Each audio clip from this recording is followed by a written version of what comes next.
Okay, it's 3 o'clock Singapore time, and it's 8 o'clock Norwegian time. Unfortunately, Norway has 1 hour earlier due to the winter time. But welcome everybody to the second day of the Norway Singapore Science Week. We started yesterday with the opening ceremony, and we also had a initial round of focus on sustainable urban development. I would like to inform you that we are recording this webinar, and we will share the recordings after to the participants and others, so you're aware of this. My name is Per Kristian. I'm a Science and Technology Counselor at the Norwegian in Singapore, and I'm very pleased to welcome you to the second day of this. So I just want to give you a few technical information about this webinar. Please post questions and comments on the chat or the conversation stream. You probably see the little icon on the top of the screen. During or after the discussions, I will leave, of course, the regie of this to the session. You may also raise your hands if you want to ask questions or take part in the discussions. But again, I will leave that to the chairs. And with that, I'd like to introduce the two session chairs for this webinar, which is Professor Annemie Wyckmans, who's head of NTNU Smart Sustainable Cities at the Norwegian University of Science and Technology in Norway, and to Professor Clayton Miller from the Building and Urban Data Science Group at the National University of Singapore. So with that, let me give the word or the floor, so to say, to Annemie and Clayton to take you through this webinar. Thank you very much.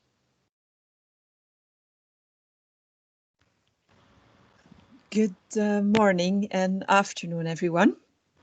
As you can see from the program, we will first have some introduction addresses, and then we will have 3 distinct topical sessions. We will introduce these sessions to you when they start, as well as the key speakers. And at the end of each session, we will also have an opportunity for questions and answers. As Per Kristian has already said, you're most welcome to post any comments or questions in the chat while the presenters are speaking. This will make it easier for us afterwards to organize the discussion. Before I introduce the introduction speakers, Clayton, would you like to greet everyone? Yeah, thank you. Yeah, thanks, Annemie. So I'm Dr. Clayton Miller. I'm a assistant professor at within NUS in the School of Design and Environment. And so I'm welcome to everyone. And as Annemie has already mentioned, we have these upcoming sessions. I'm going to be helping Annemie with the leading of some of the sessions, and I'll also try to keep track of time.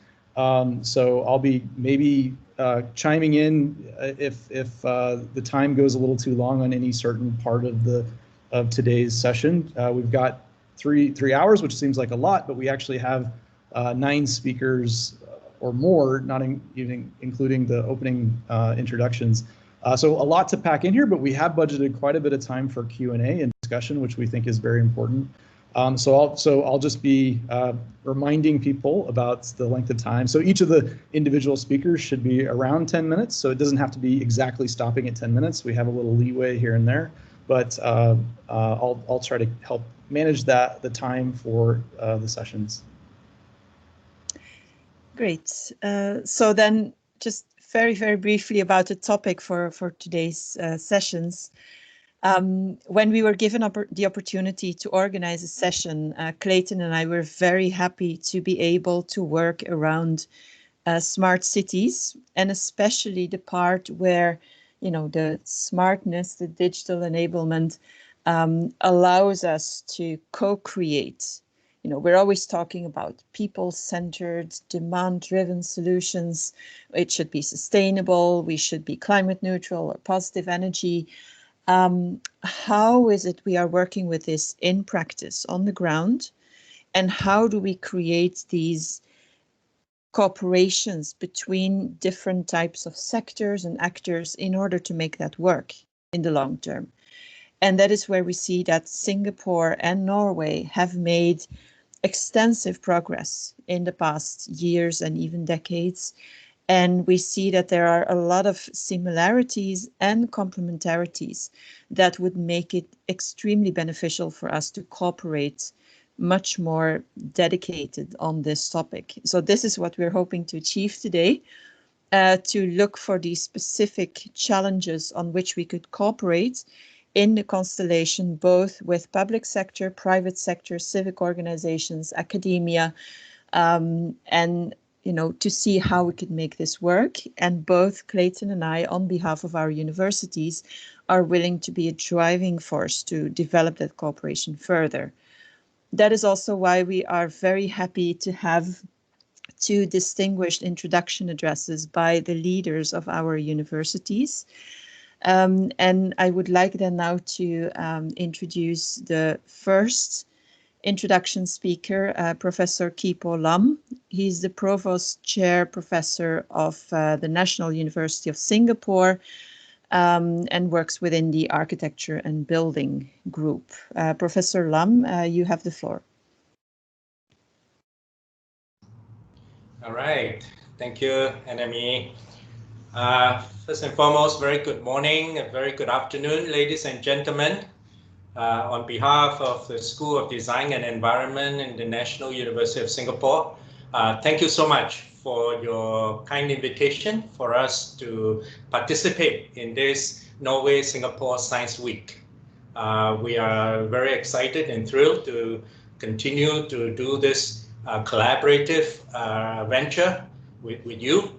And I think, by exchanging knowledge, exchanging experiences would benefit mutually everybody as we progress towards this goal of delivering a sustainable and resilient future for not just our countries, but for the planet as a whole.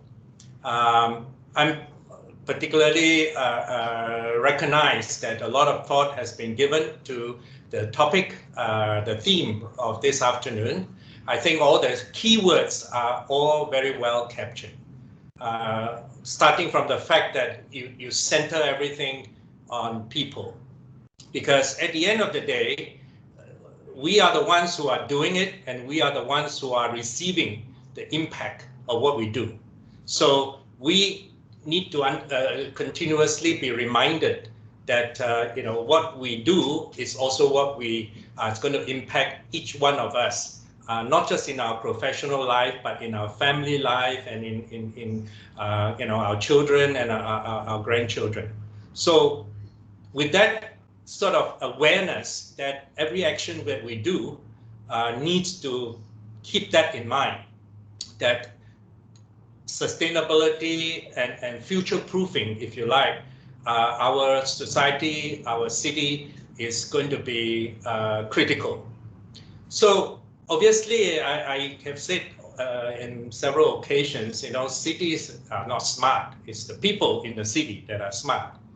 And the fact that if we claim that we are smart, then therefore it implies that we should be doing things different from what the business as usual has been. Because the business as usual in the past has shown us the tremendous negative impact on our nation, on our society, and on Earth, right? Climate change is an imminent challenge. Even as we tackle COVID-19 at this moment in time, which at one point or other it will pass with the vaccine coming on stream. However, researchers have continuously reminded us this is by no means the end of pandemic. particularly as we continue to push development, perhaps at the expense of nature, at the expense of the ecosystem. The vulnerability of this sort of pandemic happening again is going to become even more important moving forward. So I think if we are smart, we need to really step back and rethink, right, every action that we take in trying to grow our economies and our so-called advancement. That the whole notion of demand-driven solutions need to be looked at and calibrated based on that evaluation. The question of whether it is something that is needed or something that is just nice to have, is something that is, a luxury good, for example, that we need to look at those in a very practical way. Because the consequence of every action that we do have a reaction. One of the issues of constant drive towards technical and technological advancement naturally lead to increase in energy consumption. It's just no other way around. So as we continue to push for smart systems, industrialized systems, robotics, we need to figure out how are we going to continue to sustain the energy aspect of those growth, right? Now, in countries that are able to tap on renewable energies and so on, one can argue that we can do that optimization, but in many other circumstances where they do not have this access or easy access to such renewable energy and still relying extensively on fossil type of energy, if we were just to continue to push this sort of growth and development because it's demand driven, then I think there will be this consequence of the collective challenge of continuous increase of CO2 emission and etc. So I think we need to take a hard look, a very empirical look at every of our actions moving forward. And that to me is the characterization of being smart. To be able to look back, assess what we do, what are the impacts, and do the necessary, trade-offs in a progressive and active way. So with that, I really look forward to hearing, your panel of experts in sharing this. And we all know that this is something that we have to do together. And I think the word co-creation is critical. We need academia, we need industry, and we need, last but not least, the agencies, the authorities, right, the government, to actually support those kind of policies that will encourage, in a large scale, the human behavioral changes that are necessary in our society in order to really bring the real impact to bear. And in this regard, later on, you can hear, for example, we have good collaboration with Johnson Controls, and the Vice President, Alvin, will be talking, I'm sure, a little bit more about what we're collaborating and doing. So that's an example that would be very important to bring all the stakeholders together so that the entire value chain can be addressed in a holistic way and not doing it in a piecemeal and fragmented way. So with that, thank you all very much, and I wish you a very fruitful afternoon. Thank you. Thank you very much, Professor Lam. As you said, it is not only important to bring together all these stakeholders and experts, but we also think that we as universities have a very outspoken role to play here. And this is also something that we will discuss later during this session. So hopefully you will still be around for this to give your views on exactly how we could cooperate as universities, between ourselves and then with all of these different experts and stakeholders in order to drive the transformation.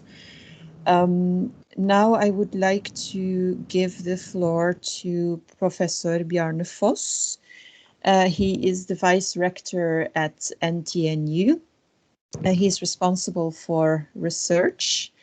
And as we all know, research is no longer just research. It often flows over into innovation, education, societal engagement, and much more. So you have quite an extensive workload, I assume. Yes, Professor Foss, the floor is yours. Thank you, Annemie. So good afternoon in Singapore and good morning in Norway. So it's a great privilege for me to give an opening address at this important webinar on smart cities as part of the Norway Singapore Science Week 2020. So first of all, let me congratulate the organizers of this Science Week. I believe this webinar shows that we are adapting to the challenges facing COVID-19. Meeting in different ways than before, even though I would have really liked to visit Singapore physically this time. That's not possible, but I guess in due course this will be possible. So the topic and today's webinar is exceedingly important. I mean, sustainability, social innovation, climate neutrality are political goals that are of great importance to local authorities across the globe. And the Sustainable Development Goals are important in this work as kind of guidelines, especially perhaps number 11 on which aims to make cities inclusive, safe, resilient and sustainable, and number 17, which has more to do with robust global co-creation and partnerships. So NTNU aims to be a driving force towards creating climate neutral cities with social innovation as one cornerstone and with a strong foundation in research-based innovation and capacity building. We want to help small, medium and large cities from all geographical areas, climates and economies in a way that allows us to be a realistic for these to be realistic role models for other cities. The whole concept of role models, we believe, is a good way of actually accelerating change. So this requires cooperation between many disciplines, cross-disciplinary, to develop good regulations, finance mechanism, innovation partnerships, greenhouse gas accounting for cities, societal innovation, circular economy, nature-based solutions, technical infrastructures, water, food, energy, and so on and so forth. So at NTNU, we have been preparing for this for some years. We put emphasis on strategic thematic areas cutting across disciplines, because we know that our societal and global challenges, they require, as I said, cross-disciplinary approaches. So we have strategic thematic areas in sustainability, in energy, in oceans, we are a seafaring nation, and health, and within health. We've also, over the last 2-3 years, established a very strong cooperation with our city, the municipality of Trondheim. And so this Trondheim, in a sense, is becoming an experimental arena for testing out solutions. And in 2019, the UN Economic Commission for Europe and the city of Trondheim agreed to establish a 5th Geneva UN Chartered Center of Excellence to advance sustainable urban development. And I could also mention that NTNU is a leader of the European Smart City Lighthouse Project, Positive City Exchange, headed by Wyckmans, Professor Annemie Wyckmans, and the Research Center on Zero Emission Neighborhoods in Smart Cities. So this cooperation strategy is important for NTNU, not only as an academic institution. It allows us to test innovative roles for researchers as drivers of open innovation in collaboration with both the public and the private sector, in addition to academia and citizens. I would like to end this short opening address by underlining that to NTNU cooperation with Singapore. We've been cooperating with institutions in Singapore, universities in Singapore for many, many years. Norwegian private sector is very present in Singapore, an important hub, I would say, for Norway in general in Southeast Asia. And it's very attractive to cooperate with Singapore as an academic institution like NTNU because of the high quality of the universities and the knowledge sector as large. I would say Norway and Singapore, we are two knowledge-intensive communities, which is a match and which is, I guess, a very good platform for the type of changes that we need to undergo over the next years. So I'll end up with saying I hope that this is Science Week, the webinar series that is running throughout this week and next week will strengthen this cooperation further across sectors and disciplines in both countries. So by this, I wish you an interesting and inspiring cities webinar. So thank you very much for your attention and good luck on the remaining part of the Science Week. So thank you again. Thank you so much, Professor Foss. And well, yeah, so we think that as we've heard, there are plenty of opportunities here for concrete cooperation between both of our universities and with all of our private and public sector cooperation partners. We would now like to open the floor for questions or comments, or anyone having a good idea that we should just, use the opportunity now. You have the ear of both of the leaders of both universities. If you have any good ideas for concrete cooperation, please let us know.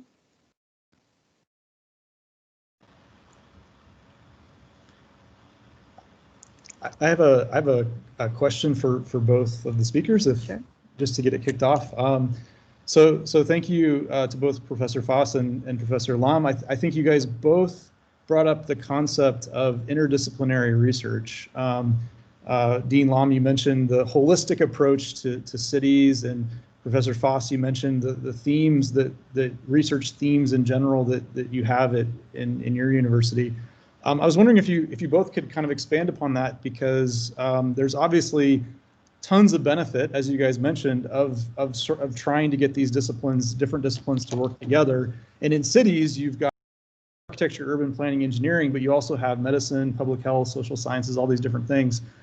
What are some of the challenges you see to having these research communities kind of converge, and what are the, there's huge benefits obviously, but what are the challenges, and maybe how could we address the challenges of interdisciplinary interactions?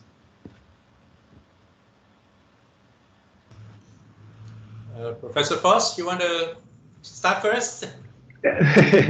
Okay, I mean, one of the challenges is the fact that, our universities, we are organized according to silos, according to disciplines, and kind of developing a culture for cross-disciplinary approaches, cross-disciplinary research proposals. I believe it has to do with maturing our professors. And one way of doing it, I would say, is that when we have external challenges, for instance, related to different aspects of developing a smart city, you will always find that these challenges need almost always more than one discipline. You need at least two, perhaps three, four, five. And I believe when you're able to design interesting projects and you have interesting results on the borderline between disciplines, and you are able to articulate this and present them, and that is an excellent way of showing the importance of cross-disciplinarity, namely because then others of your peers will experience this as interesting, as challenging. So, but at the same time, we believe the fact that cross-disciplinary projects always rely on the fact that each and every researcher should have a deep knowledge in at least one discipline. So you have this concept of the T person, where you have a discipline where you have very strong knowledge, and then you have the ability to cut across in terms of looking beyond your own discipline. So that's at least a couple of thoughts. So Professor Lam. Yeah, I completely agree, Professor Foss. But I think that, to change this whole silo culture, as Professor Foss talked about, we need to really fundamentally change the educational system from the very beginning, almost. As students come into, higher education, that we as professors need to demonstrate and show that there's a new way of teaching, a new way of collaborating. So that's, I think, a very important part. So you begin to change the mindset. I always say, senior students always tell the junior students, that's the way it is. And then amongst themselves, they already make up their mind what the story is. And professors can only do so much after a while. But I think we need to start from young, get them into this kind of, multidisciplinary mindset exposure to the way we professors teach. And one very effective way is to really use project-based learning. And instead of just looking at, to have both, I'm not saying either or. Traditionally, we go into a particular domain and we teach them A, B, C, D, E, and then they go through the whole learning, and then it remains theoretical. But I think somewhere along the line, you need to insert project-based so that the multidisciplinary students can come together and work on something real, right? Albeit we need to define it a little bit more loosely. We don't want to kill their interest by making too many constraints. But on the other hand, we want to expose them to the real challenges so that they can begin to work together even while they are undergoing their education. I think those are the new forms of education that we can offer. And then as they grow and some of them wants to become researchers, they will have the right kind of a mindset to tackle the problem. Thank you. Great, thank you. Clayton, if I may say something here, I think, yes, what we heard is exactly right. And we see that this needs to be done at different levels. So, you have plenty of individual professors and students, researchers who want to work like this. Sometimes their leaders are not as much attuned to it as the professors themselves or the students. And sometimes the system itself is making, these boxes and it's very difficult to cross them. So it's a little bit ironic that we work with cities, we work with companies to try to help them to change their organization to be able to reach climate neutrality and sustainable development goals, etc. But we should be doing that within our own organizations as well, so as in a way walk the talk and not just, help others do that. So hopefully we could cooperate also on, trying to find out exactly how we can do this. And if I may, because I see we also have Professor Arild Gustafsson here. He's the director of the Research Center on Zero Emission Neighborhoods in Smart Cities. And, you will have a session tomorrow. I'd like to just invite you here to give your view on, you've been running this cross-disciplinary, cross-sectoral center now for many years. And also in cooperation with Singapore. So do you have any ideas you would like to share on how you can make this work? Good morning, everyone. I just want to confirm that multidisciplinary collaboration is really important in this regard. And just an example of Research Center on Zero Emission Neighborhoods has researchers and professors from 5 faculties at NTNU involved. And this just shows the need for this multidisciplinary collaboration. And Yeah, and I think we also see that the innovations and the collaboration in between the professors having different competence is really needed to have the transition, because they're addressing a really big issue like climate change, and we need collaboration across all these disciplines to make this happen. I think this is a short comment in this regard. Yeah.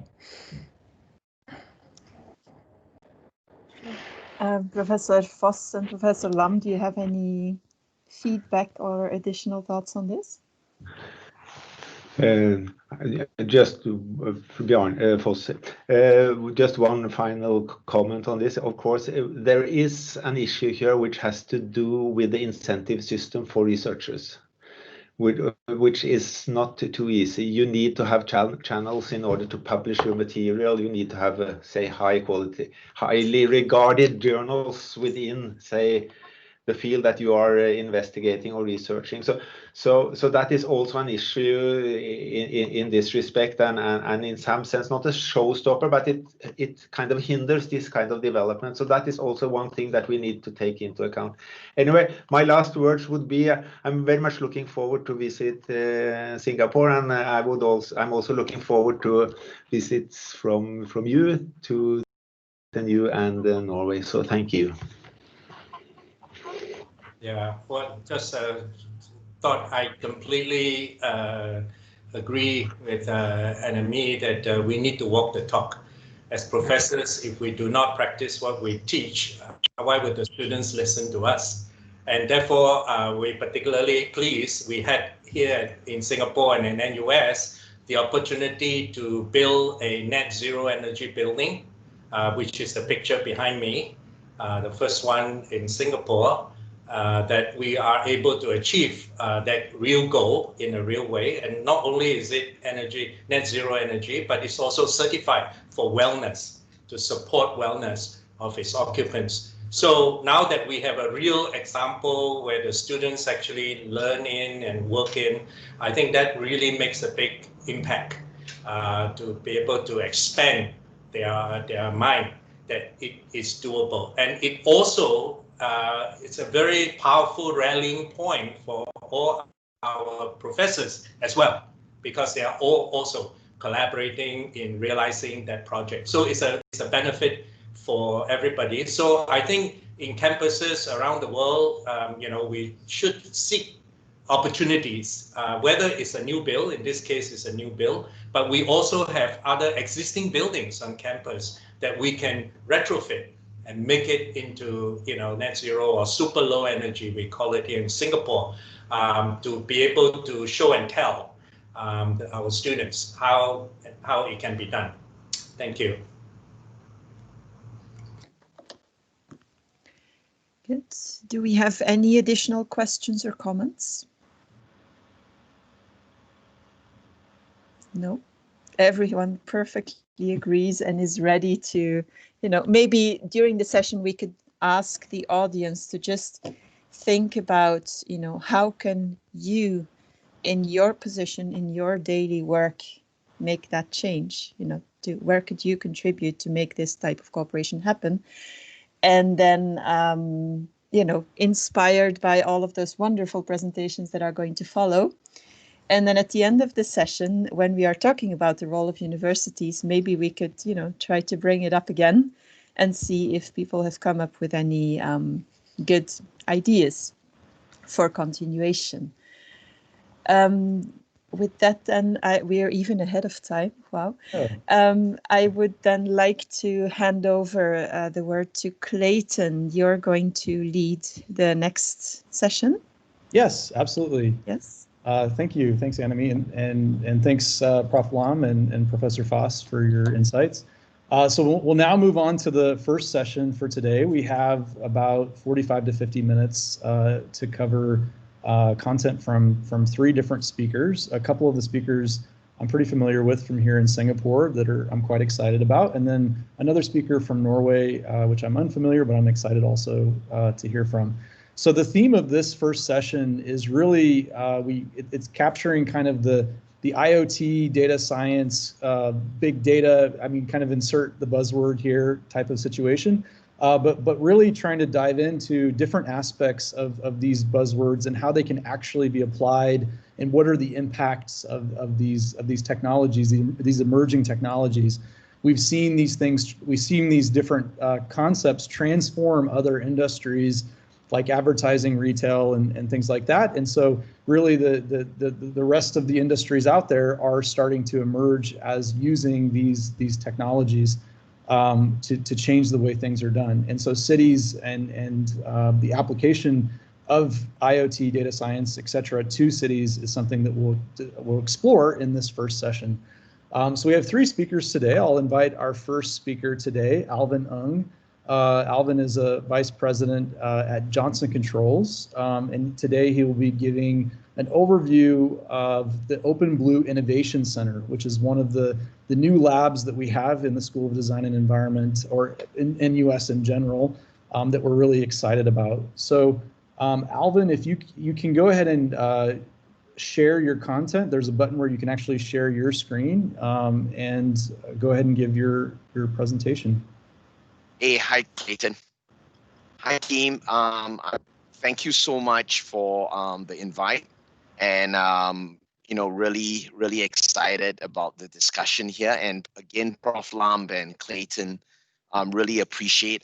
So you can see my background. This is really our Open Innovation, our OpenBlue Innovation Center.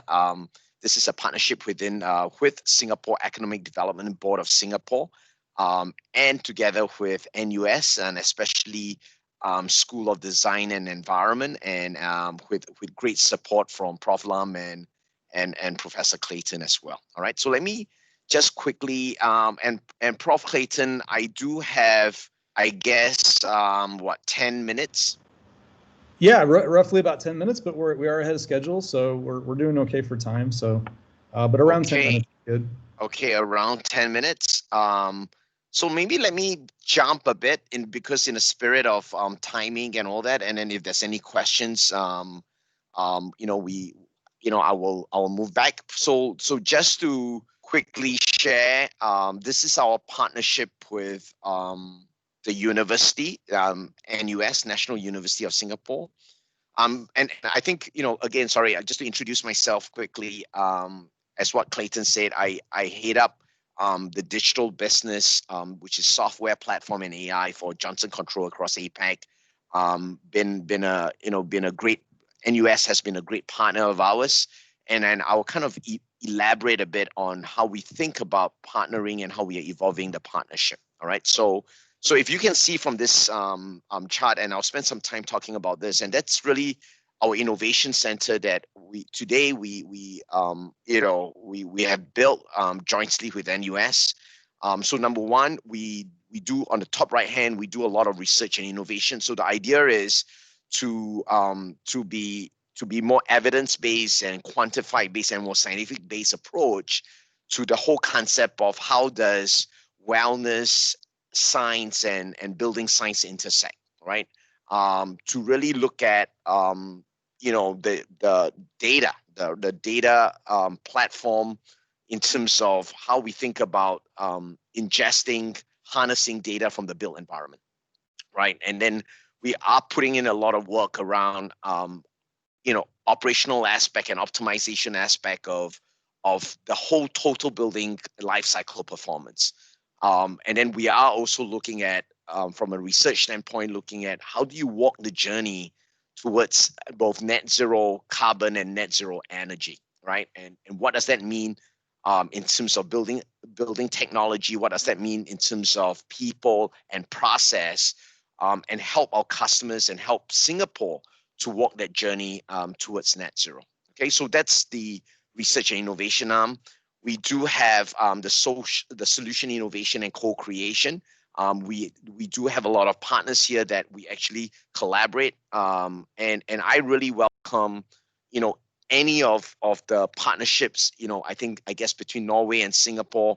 Would love to spend some time and understand, because I know this is a big part of sustainability, energy, especially in the Nordic countries, right? So this is an important aspect for us. So would love to co-create jointly with all of you.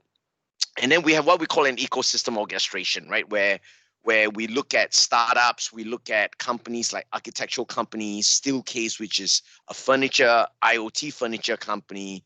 We are partnering with NTU, NUS Enterprise, NTU, SGU Innovate to really look at the startup ecosystem, the incubation and the acceleration.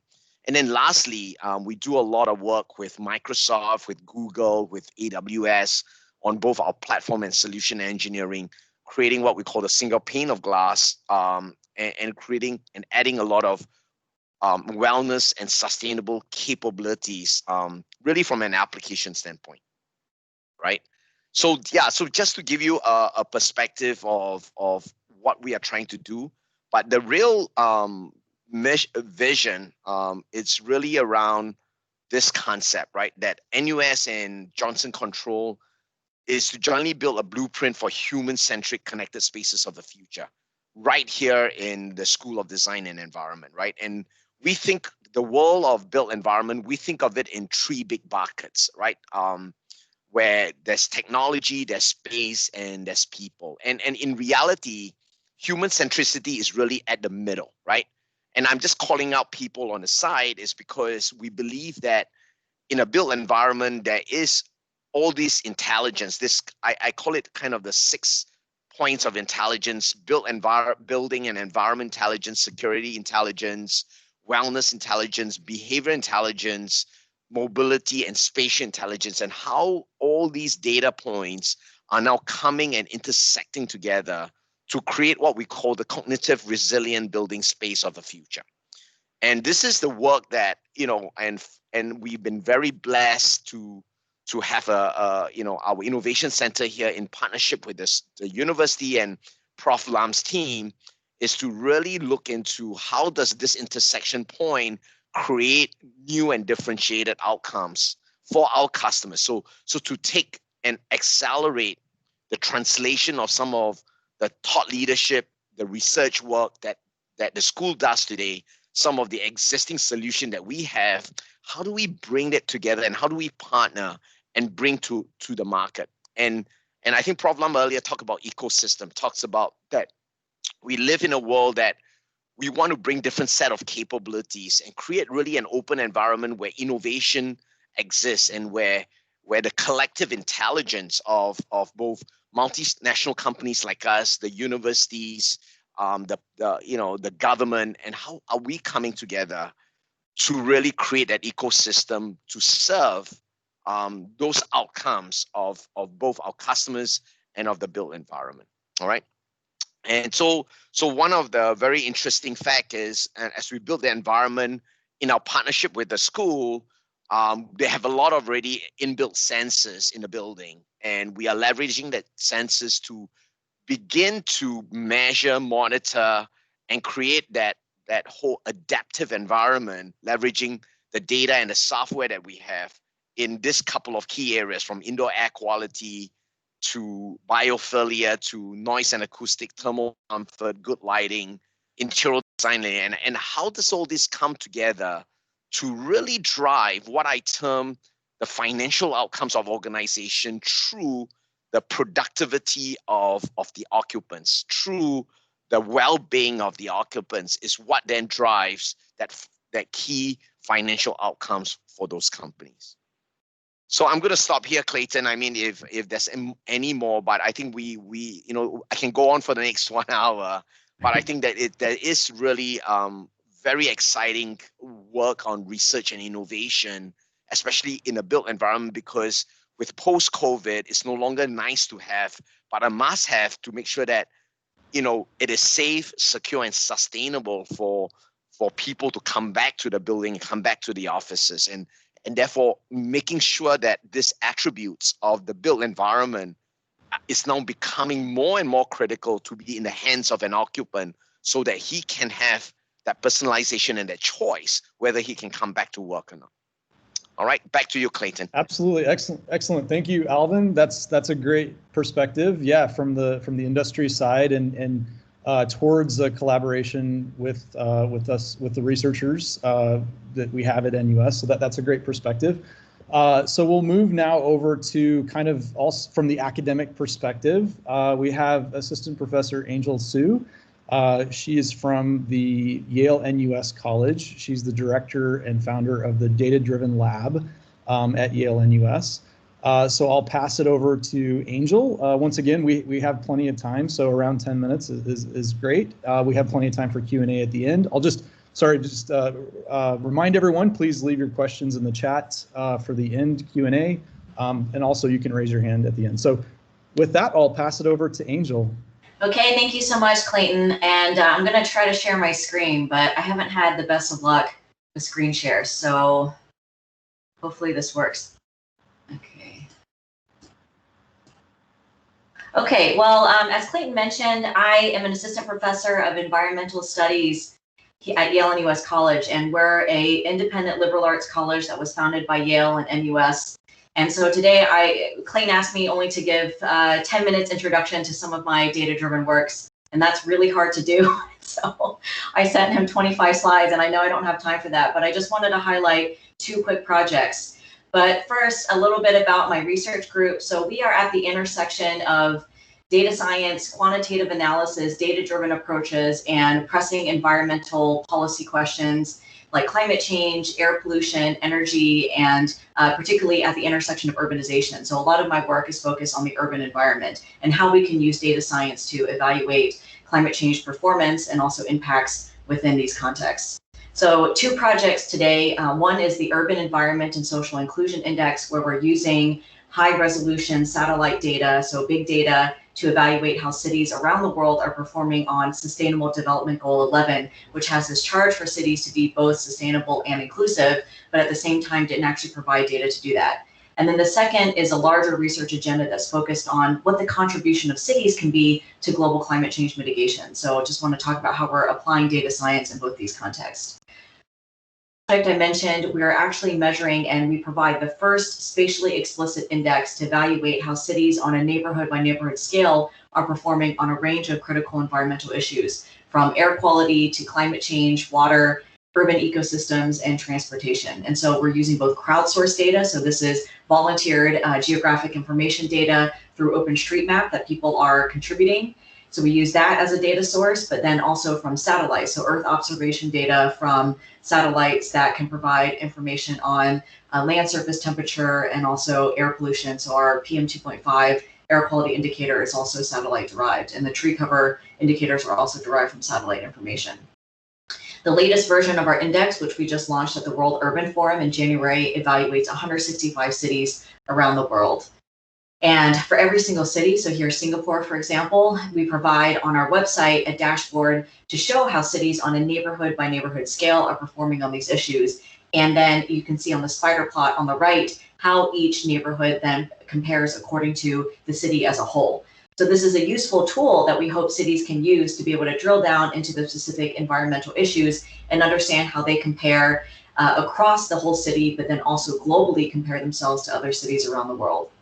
And so here's just an example of our urban heat island indicator. One of the things that we're able to do then, using an approach that we borrow from economics, so Gini coefficients, for example, if you've heard of those measures to measure income inequality within countries, we've actually adopted the same method to evaluate inequality in environmental exposures and inequalities in environmental access to amenities like green space and tree cover, and for example. So this is just a look at how cities are performing on protecting citizens equally from urban heat island exposure. And so you can see that the circles in red are all cities where they're disproportionately burdening poorer neighborhoods and poor populations with higher urban heat.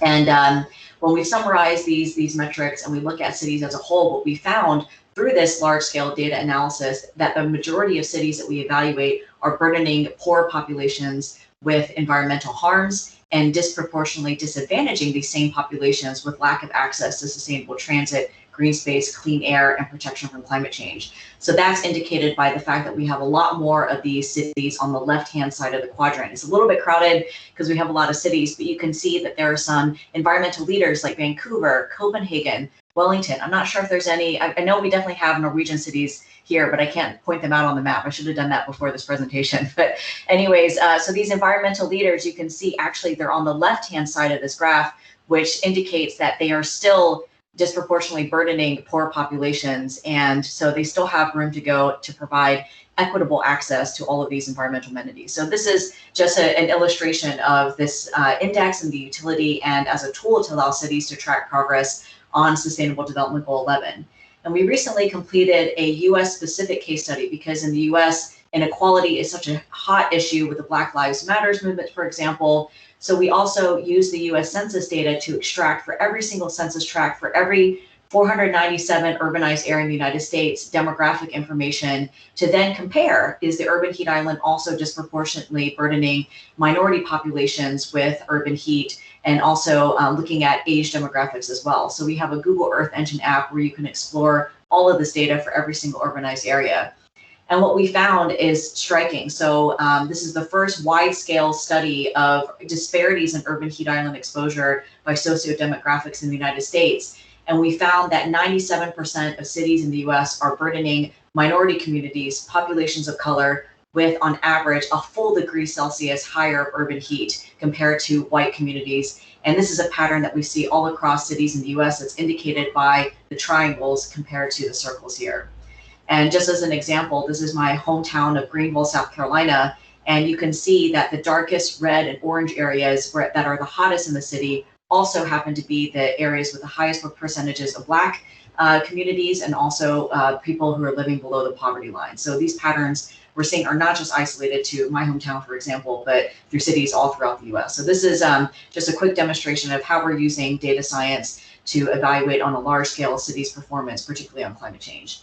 So then the second body of work, and there's a lot of papers and a lot of research that's going on this project. So I encourage you to check out our website to look at some of this research, including we mentioned net zero buildings. We just launched a report last week looking at net zero commitments from cities, from corporate actors like Walmart and Ford Motors, for example. And so we've actually developed a database of all these different commitments. And in the spring, we'll actually conduct a modeling exercise to look at what the global impact is of these net zero commitments. But just very quickly, these are some of the key questions that we've been asking. And so far, I'm going to skip over this one. We've compiled the world's largest database of city level climate pledging and voluntary climate action. So our database currently has 11,000 cities. We have a paper that's coming out in Nature Scientific Data and an associated R package that includes this database and a series of fuzzy matching algorithms and functions that can allow people to merge our data with other data sets to answer questions about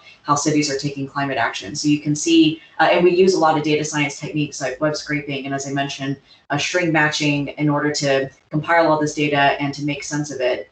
And just skip over this one. And we're also using natural language processing techniques, so using text as a source of big data to then understand what types of actions different cities and these non-state actors are taking on climate change. So you can see, for example, this large bar in light blue shows that countries are focused on climate change adaptation, but cities, for example, happen to be more focused on lighting and public buildings, sustainable transit, looking at administrative goals, for example, citizen actions, public awareness.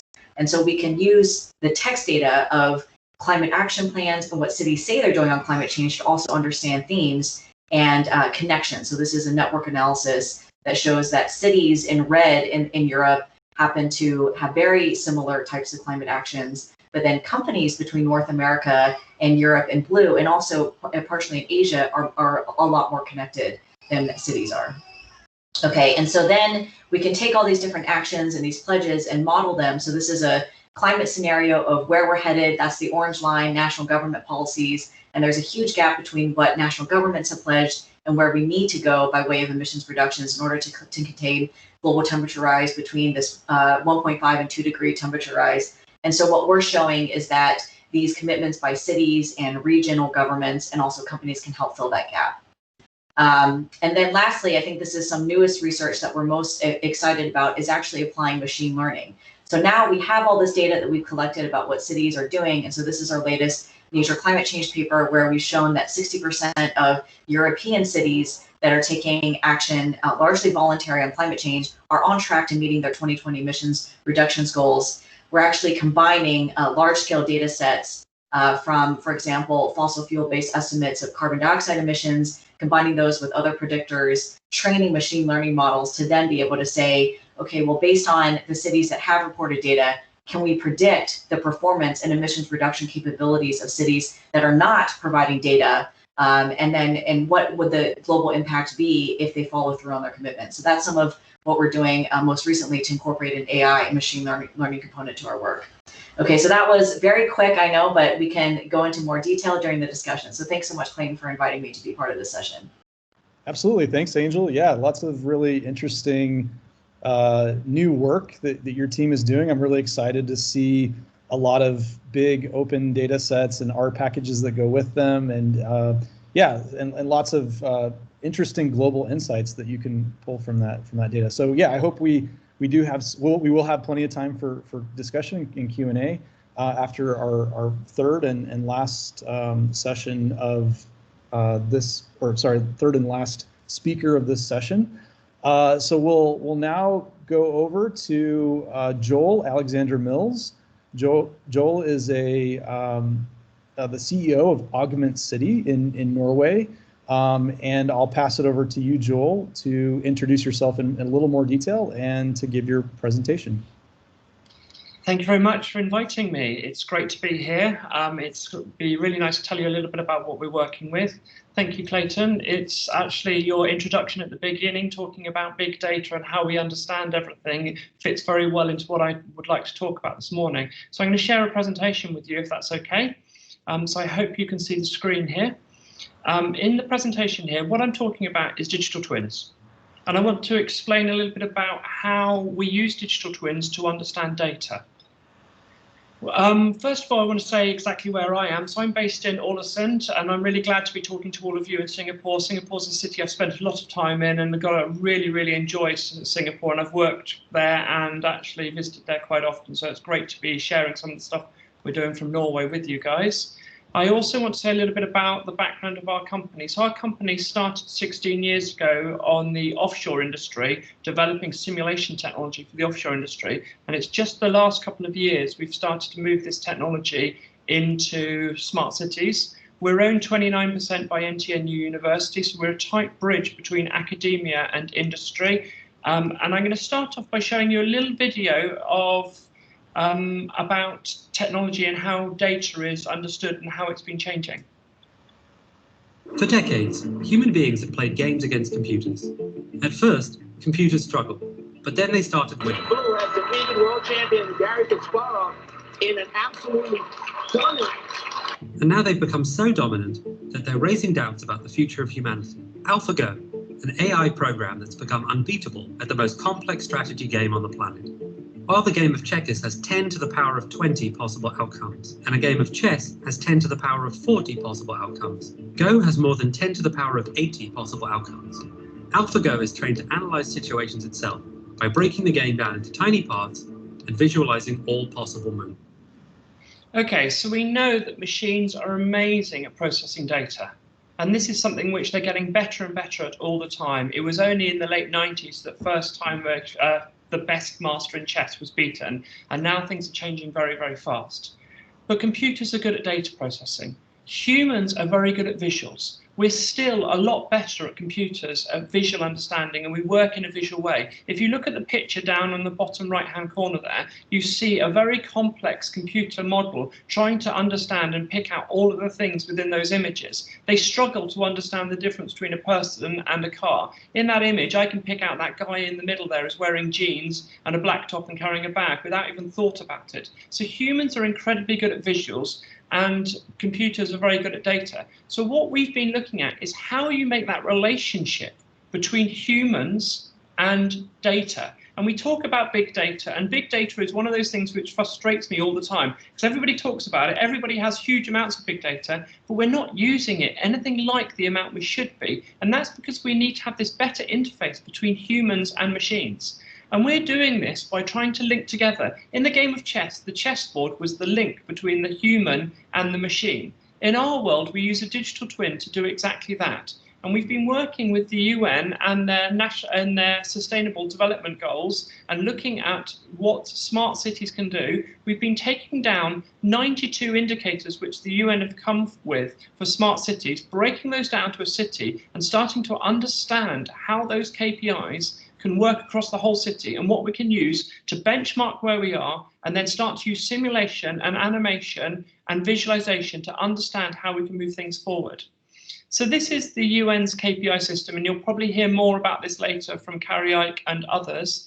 But what we've been doing is we've been taking out individual items from this and putting it directly within the city and understanding how these different factors affect the city and having a visualization which is linking that complex data back into the humans so we can understand what's going on. So here you see that exact same Rose diagram based exactly in the middle of a city where you can drill down through the data and then you can click on the data and you can go all the way and you can see where that data is spread across the whole city to have an understanding exactly going from the very, very high level all the way down into the system levels. And then what we want to do is see how we can use this data to solve problems.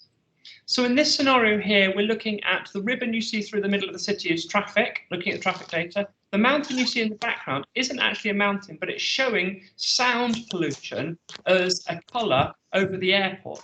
But the sound pollution over the airport isn't really relevant, but it's very, very relevant within the city itself. So we can start to look at things. So in one of the scenarios was looking at response time for emergency services, and we were able to put this across the city and understand it directly within the digital twin. And the target was a 10-minute response time, and we were seeing in high traffic periods, we're getting a 30-minute response time. So rather than looking at the standard solution, we started to put together lots of different aspects and understand why it was that the traffic was being built up. And the standard thing would be to say we need less cars or more roads. We wanted to understand why people were travelling at certain times. It was only peak flow where you had an issue. So we were able to adjust, for example, the times of opening times of nurseries and schools. And we saw this had a big effect if we just changed slightly and staggered things. So rather than having one peak flow at a certain point, we staggered the flow and spread that same traffic out over a bigger period. After looking at this, and we put in a number of things, we were able to do new simulations, and we were able to see that we could halve the response time with just changing a few factors. So rather than building a huge new network or anything, we could actually have massive effects by just changing this. But it's about the human being able to think about clever solutions based on the data and having that interaction between several humans. So you're not just looking at reports that one person has done, but you're putting it into a way that everybody can understand and work together directly with the data setups. We're also able to understand flow of people. So this is the data taken from mobile telephones and the different countries that those SIM cards from the mobile telephones are set up, and understanding how people flow across the city and understanding why people move in certain directions. And we very clearly saw that there were some issues where people were going into areas where there wasn't any shops or tourists or anything else just because of bad signage between the city. This is a short little video to explain a little bit about what we've done. Let me tell you a story. My dad used to be one of those stressed policymakers. You see, my dad was afraid if a fire were to break out during rush hour, it will be impossible for the firemen to make it in time. And then one day, my dad met this guy. He had this really cool technology. This guy showed Dad how he could upload all his piles of existing data to map the effects wind, rain and temperature would have on the fire. He could even solve traffic jams by knowing where people were moving and changing opening hours of kindergartens and schools so that the fire trucks could pass. Suddenly, my dad was solving so many of those policy issues that he felt a little bit like a superhero. No, not like that, Dad. Luckily, this little fire of ours has just been another simulation. Okay, guys, let's do it one more time.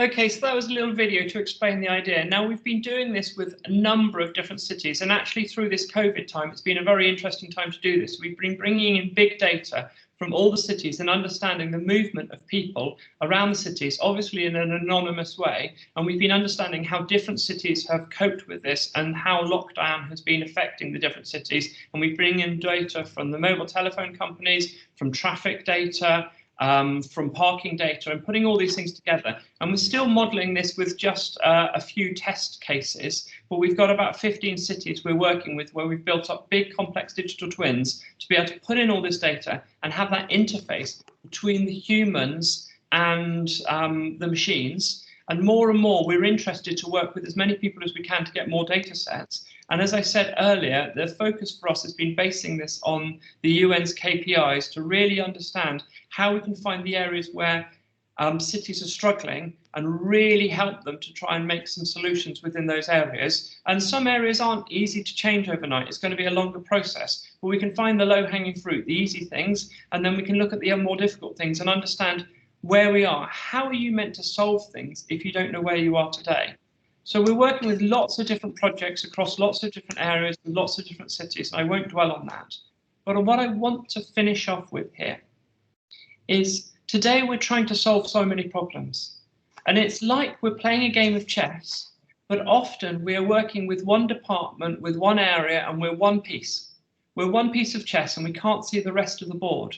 What we need to do is bring all the pieces together, stop working in silos, and start being able to understand all those data from the different areas, understand the interconnections between that data to allow us to make better decisions and to base our decisions on fact rather than somebody's gut feeling or somebody who's shouting the loudest.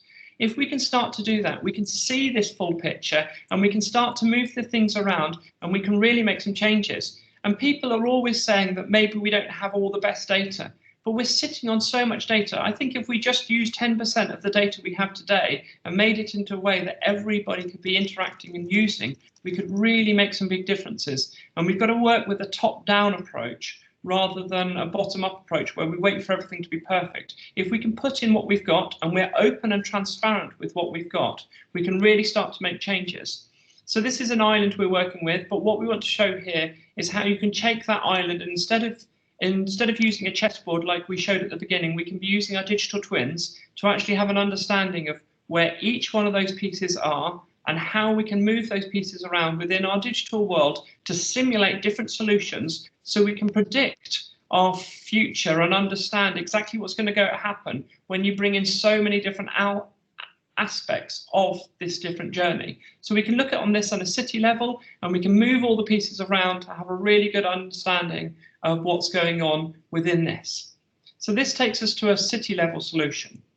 We're also able to look at this not just on a city level solution, but we've been working taking this right down to the building, and this links into some of the talks we were hearing about earlier today. So this is where we bring in the sensors which are in buildings, and we're working very closely with the Statsbygg, which is the government building company here in Norway, looking at all their buildings and understanding all of the sensors and the data they've got in those buildings and using the same system of KPIs to be able to evaluate a building and being able to understand exactly how we can adjust that building to make the best solution. So one of the scenarios we were looking at right as an early on was the new art university in Bergen, design university in Bergen, and understanding how optimizing that building will make it better for efficiency, but also will make it better for the people working inside the building.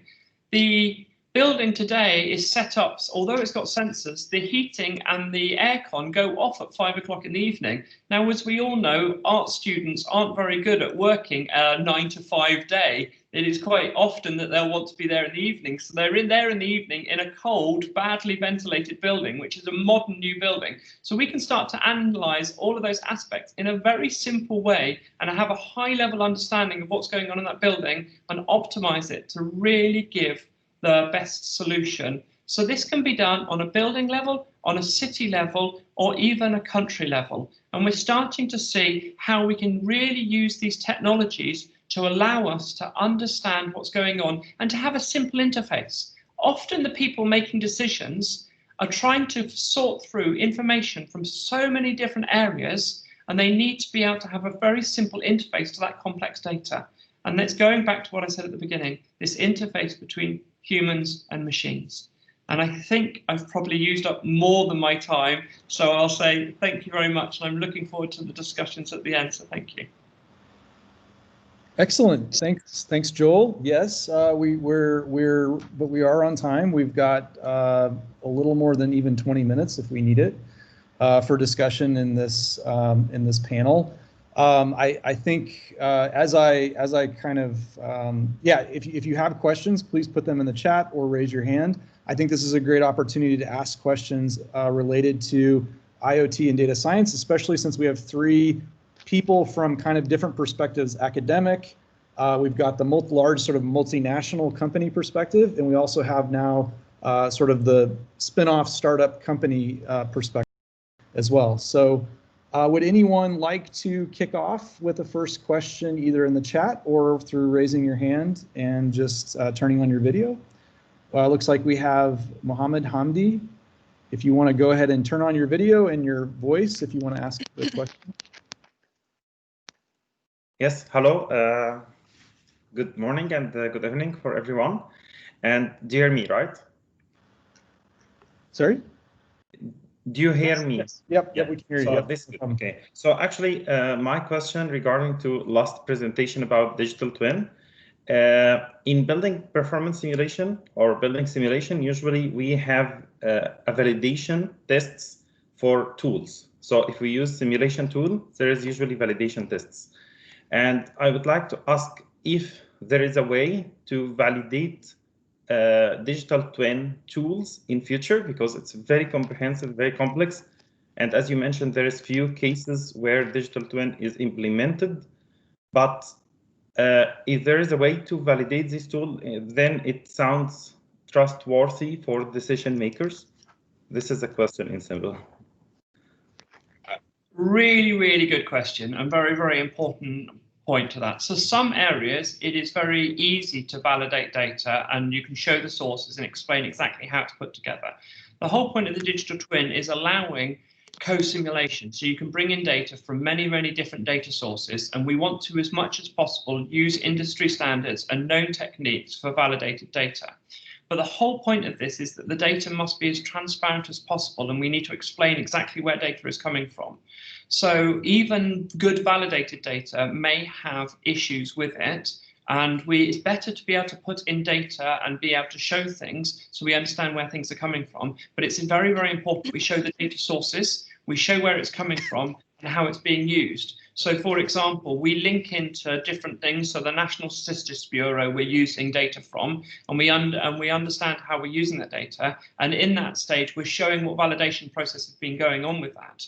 And so we're able to show how that can be worked through. Also, more and more, when you're looking at historic data, you can use that to validate the data you're bringing in. So as the more and more digital twin is being used, you can say, okay, this is the historic data we have up to this point. This is the data we have predicted based on simulation in the future. And then you can start to model what is actually happening and see the deviation from what is actually happening to what was the predicted data. And so the more we use digital twins, the more we'll be able to have validation and understand exactly how things are working. But it is early days, and I think the biggest thing to say is transparency between what we're using and the idea to be able to link in as much as possible to already understood industry standards. And it's one of the reasons why we're very keen to be connecting so tightly with the United Nations, so we can be in a situation where the data is neutral. And we've been very clear, we don't want to own any data.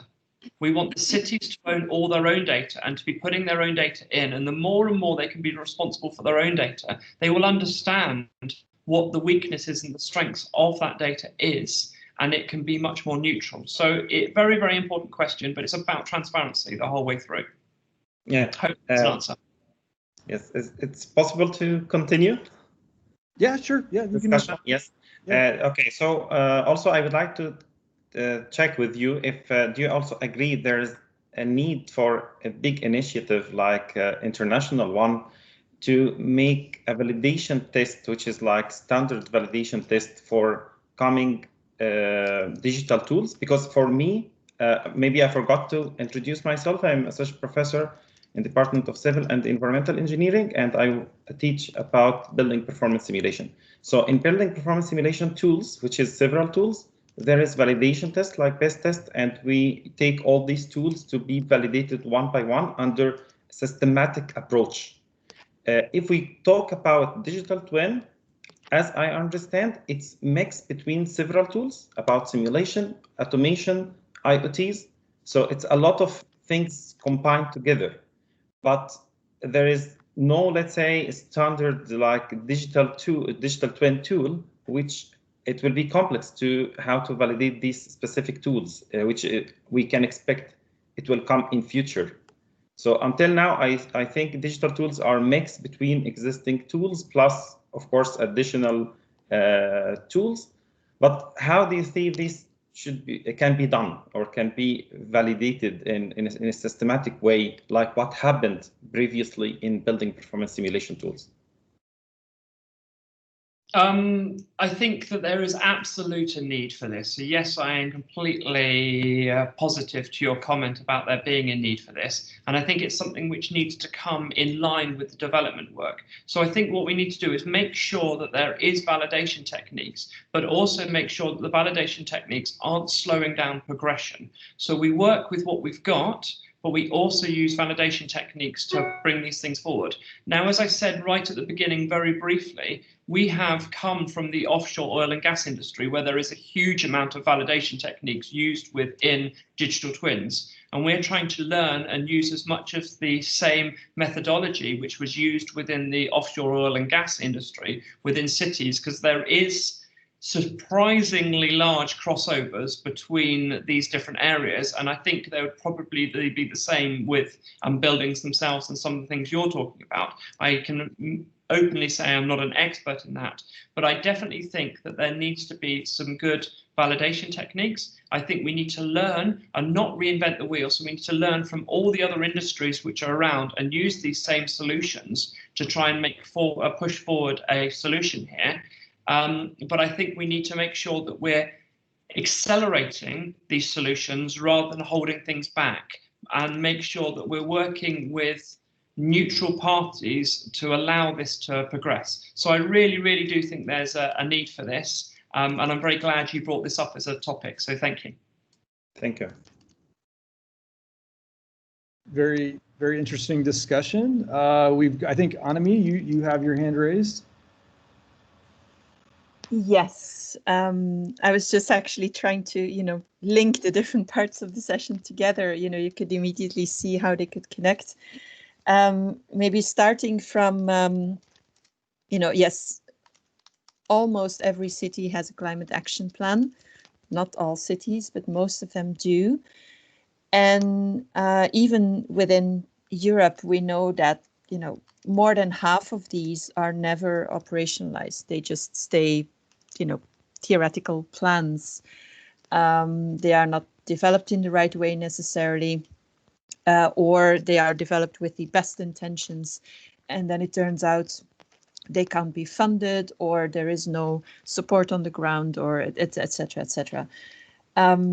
So with these sessions, you could easily see a link between, the big data-driven overviews and analysis that Angel has presented, and then the visualization and validation of digital twins, per city, which Joel has presented, and then the convergence, so taking it down to the very specific, like concrete on the ground, as Alvin put it, convergence of people, space, and technology, so how you could work locally, and maybe as a starting point to work with cities on the ground. So you have these different levels of information, different levels of different ways of presenting them, of visualizing them, of opportunities to engage.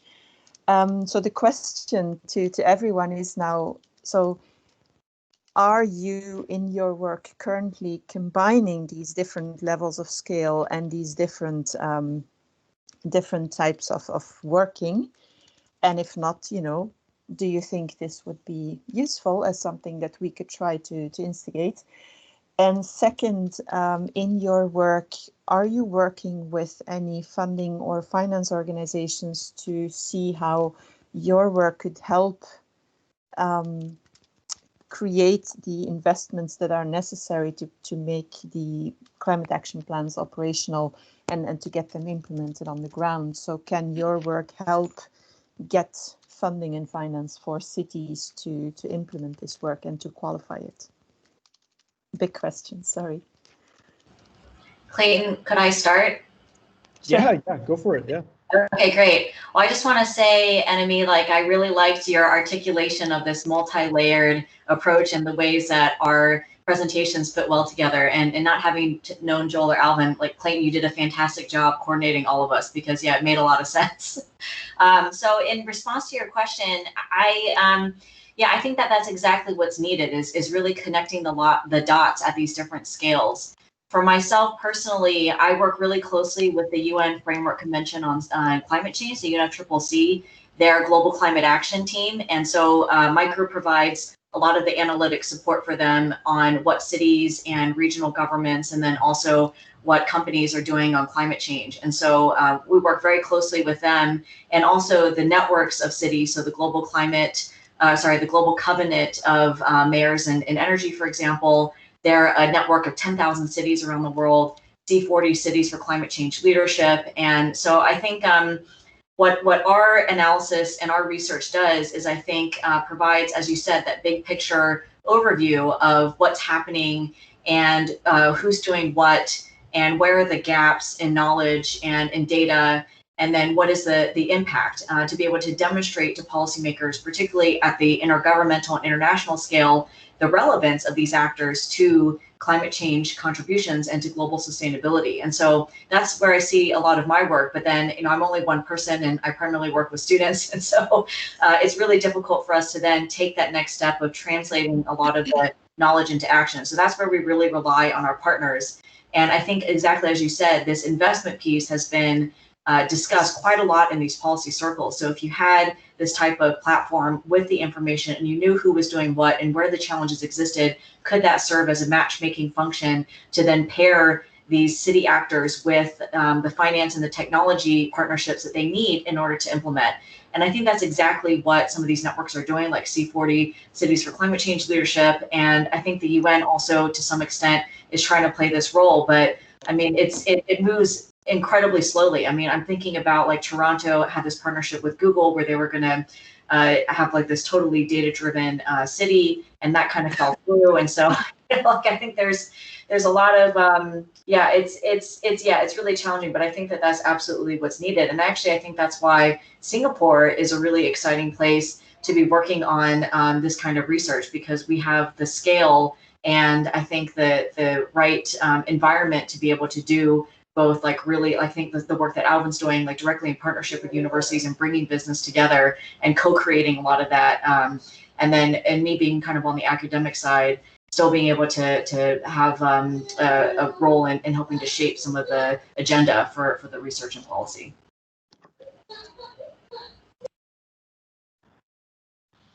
Okay, if it's all right, I'll go next. I think Angel brought up some really important points, and I am amazed, actually. I hope it was planned, but if it wasn't planned, it was very good luck how all of our presentations tailored together.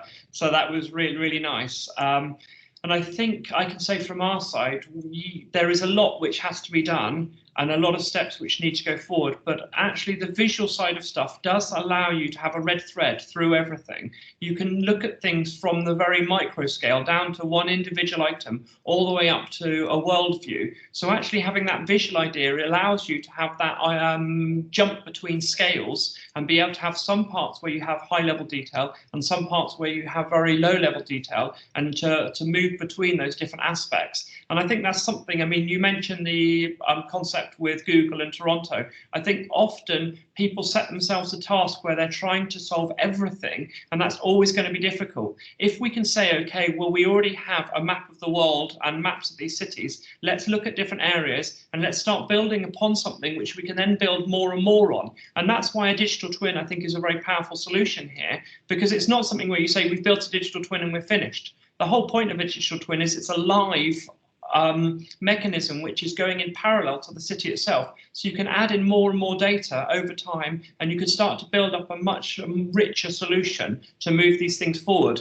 So I think it can really be a way for allowing all of us to put these data together into different sources, from different sources, into one common place where we can start to move these things forward. So I think that's really quite exciting, and I'm really quite excited by that. I'm going to just quickly name two smaller projects we've got regarding funding. So we're working very tightly with Innovation Norway, and we've got a project there which is called Pilot T, which is focusing very much on transport and transport solutions. And within that, we're able to look at the 15 different cities we're piloting with and look at different solutions and test out and do simulations of solutions within those cities. And especially on the smaller scale cities, it allows us to test bed things and then bring them into larger cities to test things out. So that's quite an exciting project we're working with there. The other project we're working with is with the Research Council of Norway, and that's a project called called Smart Plan, sorry, and that's understanding how cities use this data.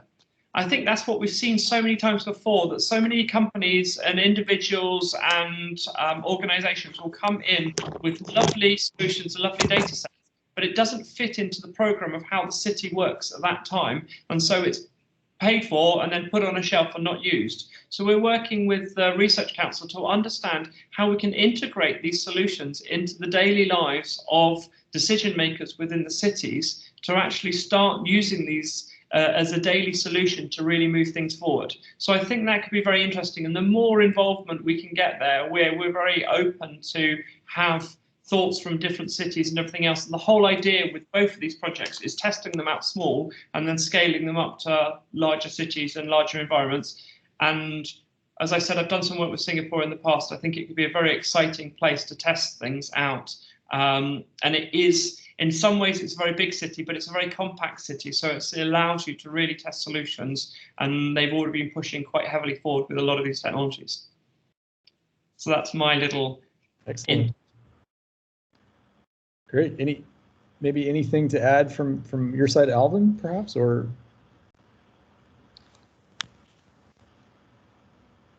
And it looks like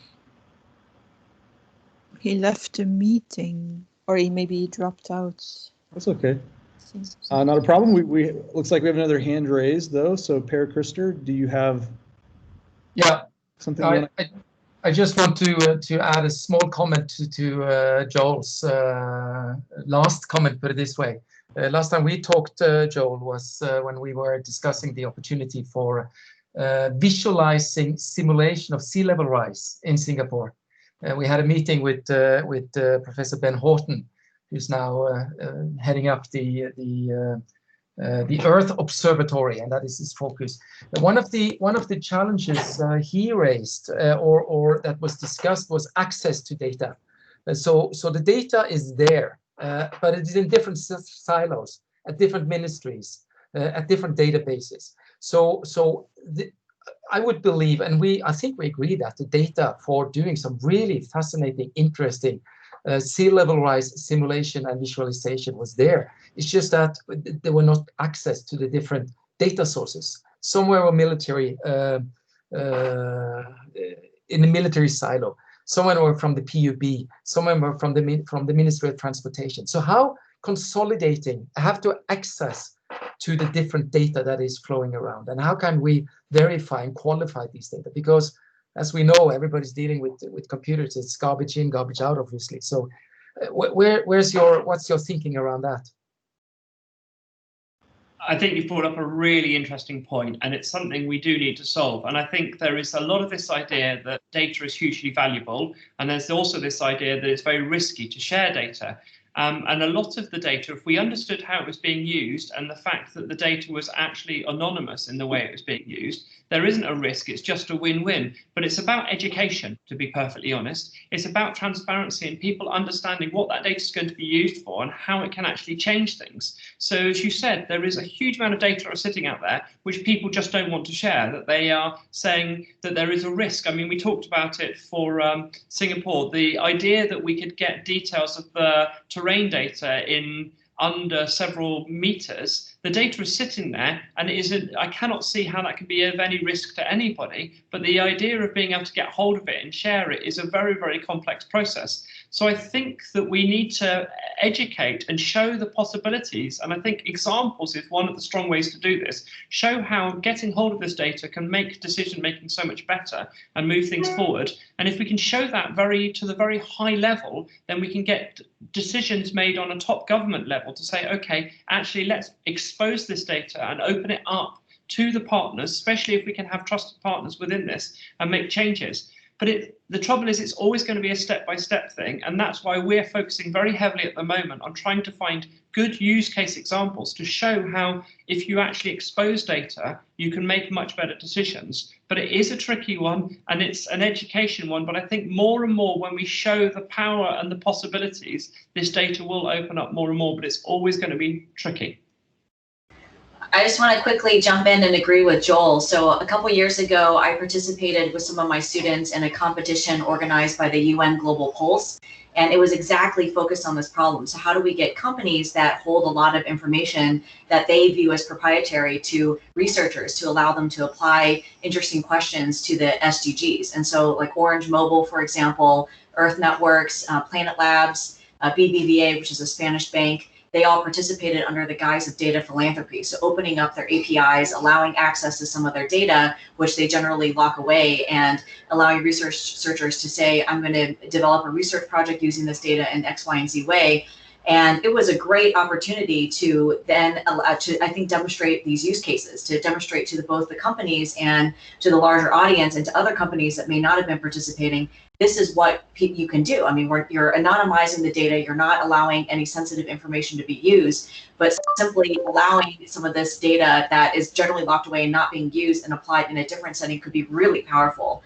And so our group took the BBVA consumer spending data, combined it with air pollution data from Earth Networks, and we were able to then measure the microeconomic impacts of air pollution on consumer spending in Spain. So that, again, can resonate to policymakers to say, look, you probably never even looked at air pollution impacts on businesses, but actually, I mean, this is now even more relevant in the COVID context, right? And so if more companies and more organizations would allow opening up of data, then there could be more potential to really revealing insights that they probably never even thought were possible. So yeah, I absolutely agree. I think there needs to be a lot more use cases. So last year I chaired for the World Economic Forum a council that was called 4IR, so Fourth Industrial Revolution Technologies for Global Public Goods. And this is exactly what we are trying to do in a platform that we launched in Davos in January. So if anyone is interested in helping us develop more use cases, I'm certainly happy to put you in touch with my contacts at the forum to try to get some of these showcased so that we can encourage more and more companies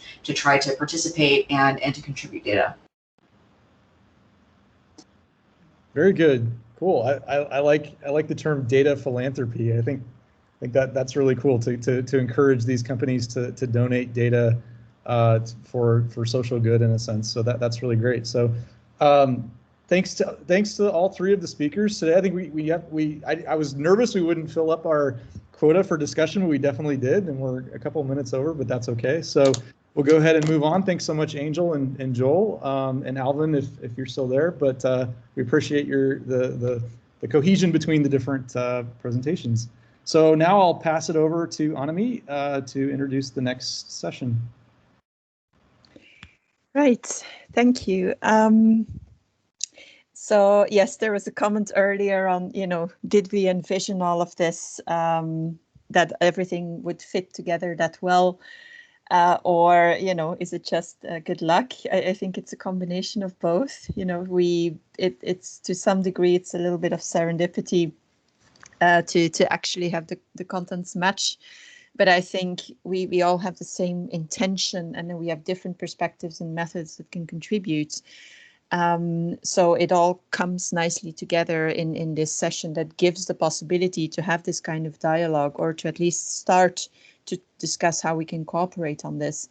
And that even becomes more clear when we look at the next session, because in the next one, so Angel, you mentioned that, yes, you're working with the UN on all of these cities. It's going quite slow. And in the next session now, we will hear from two UN-related initiatives on how they are trying to connect both at a local and global scale these different cities and actors that are needed to drive this transition, how they are doing this, and hopefully their work can be connected to what we heard in this session that we just completed.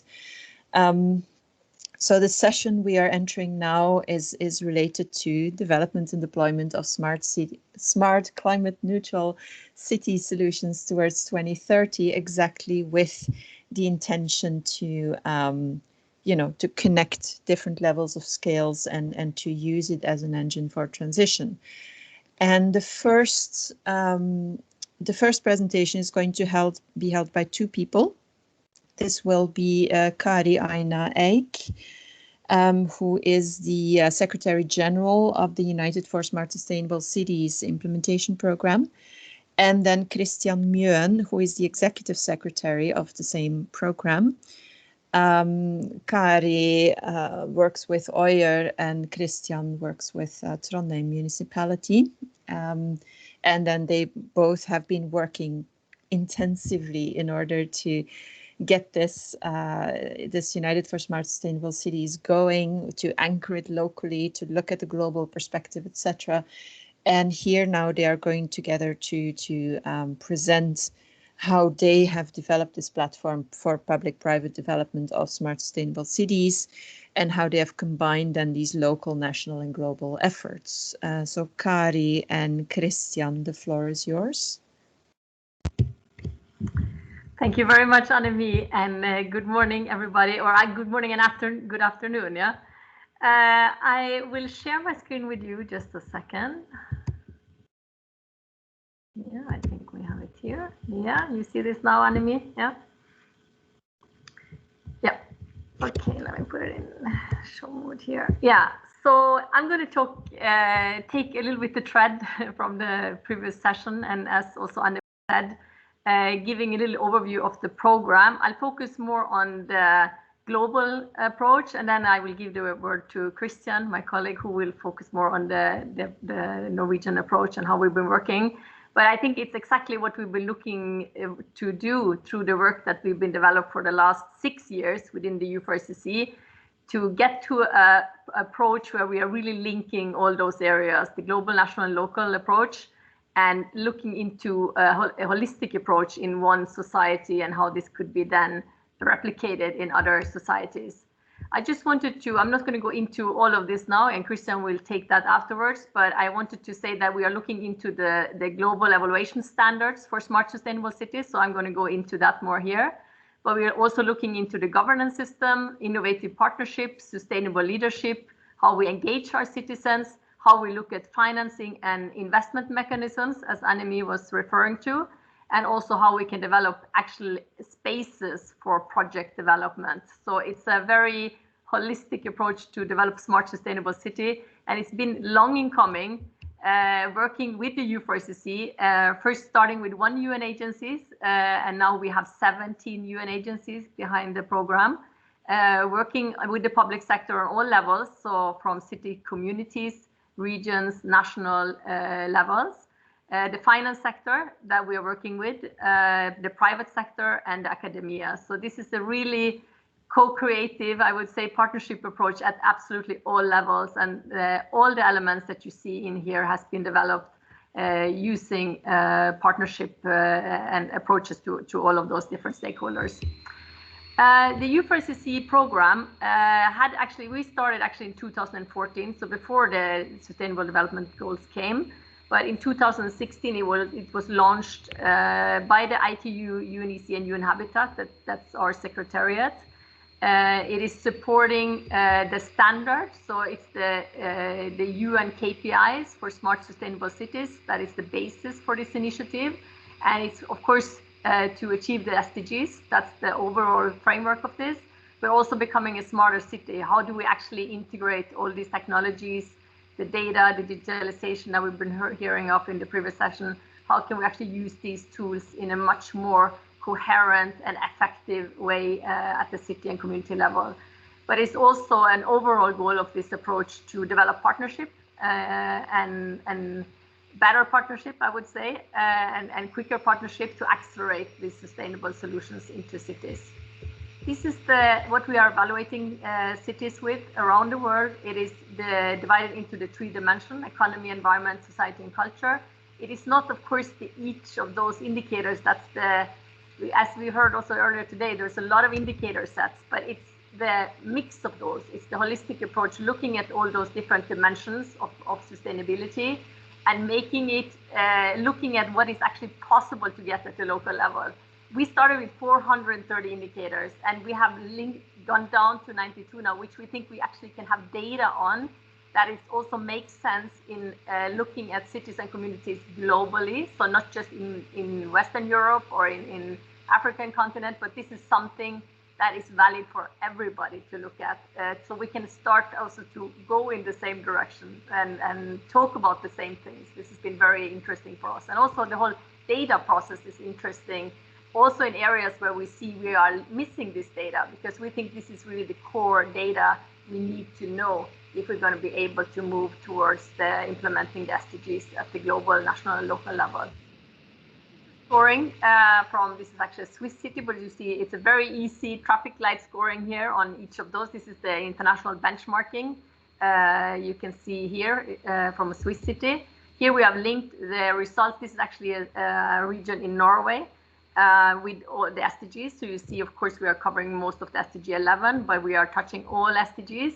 And we are also looking into depth in a lot of those in a lot of projects going forward.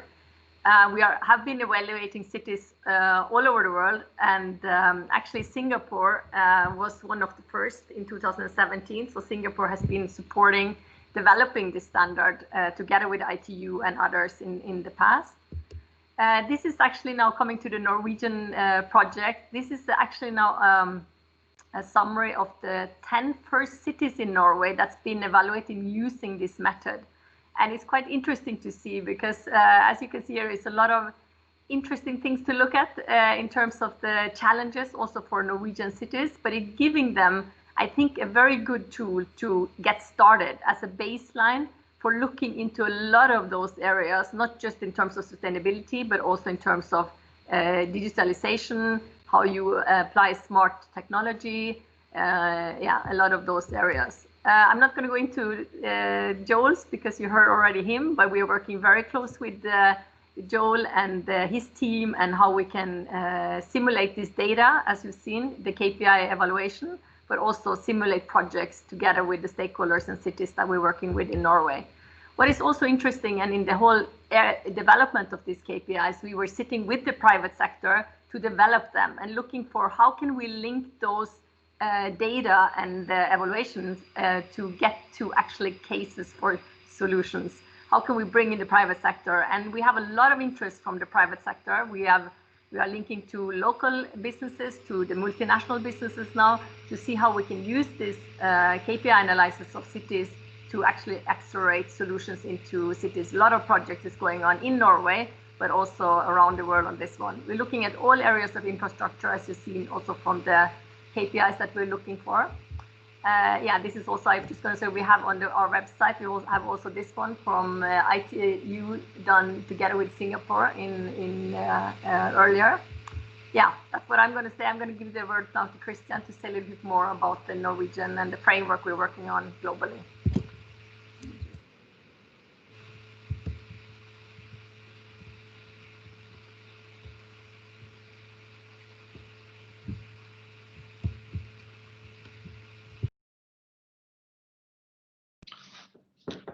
Thank you, Kari. Can you hear me okay? Thank you, Clayton, for setting up this this great event. It's been amazing listening in for the last hour plus. I'm delighted to extend on what Kari was saying from a more national perspective.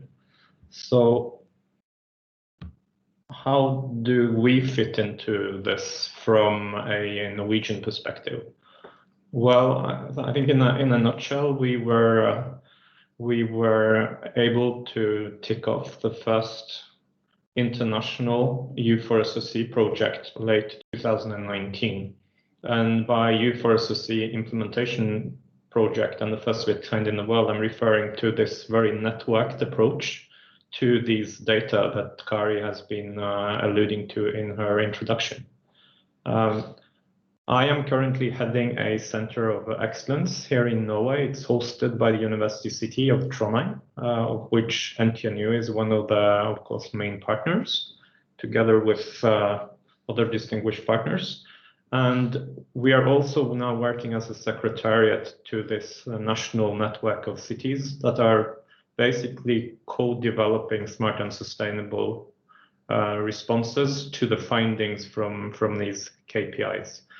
So on the one hand, we're using our own cities to develop a smart and sustainable response to the findings locally. We're supporting a networked approach to smart and sustainable development for Norway, which is also tying in with the national action plan to be released next year, the updated action plan for Norway. And of course, we're also working closely with the 16 or 17 now UN partners on developing templates that are shared, discussed, and tested across global region, including, I believe now, Kari, not just Singapore, but also the ASEAN network. This is true, right? Yes, yes, I didn't mention that, but we can do it in the afterwards, yeah. Yeah. Of course, these are not the solve all, understand everything KPIs, but it's a very important first step for cities towards understanding the implications specifically of SDG 11 and the potential for long-term investments in especially infrastructure. It's very timely right now. We're working closely with Annemie and her team, as well as a global consortium, towards a concerted response to the EU's call for climate neutral and socially innovative cities. And we really need this type of approach if we want to create the basis for these types of networked cities responses to specifically climate change, but also the overarching need for social innovation that stems from these types of initiatives. So what we basically did for Norway was to set up a work process whereby larger cities are now supporting smaller cities and municipalities across the country. We have a cohort approach where cities collaborate not just on data collection, but data interpretation and policy innovation and project development. And what we're aiming for are these kinds of scenarios that, of course, Annemie and others from NTNU will know pretty well. But we have been testing now the first very practical steps towards energy positive cities, really trying to understand how a networked approach, pan-European, can be a solution to a complex socio-technical challenge of basically setting up local communities that produce more energy than they consume. From our perspective, and I believe Kari shared a little this type of image earlier, we've been really exploring how at the top of this figure we can understand from the flow of available data the implications for our emerging policies and budgets at the local and regional and national levels. We're looking into how these policy processes, implications for planning and budgeting, create new vistas for innovation partnership, looking specifically, for instance, at public sector procurement, translating those opportunities into implications for organizational change and leadership development, looking at how that intersects with the need to do more community-based work linked to engagement of citizens and resource mobilization. All this to say that there are so many aspects of this change process that are interlinked, that have mutual impacts, and that create and also impede the ability for local communities to transitions towards sustainable urban development projects. So what we're looking at is basically a hopefully, Annemie, and I know you will be expanding on this in your next session, is an approach to networking cities.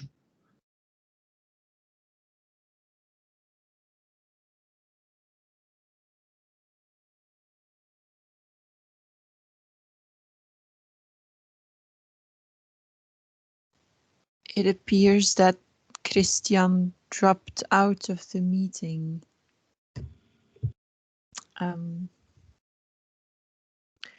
While we wait a few seconds to see if he can come back, Kari, is there anything you could add to what Kristian was saying?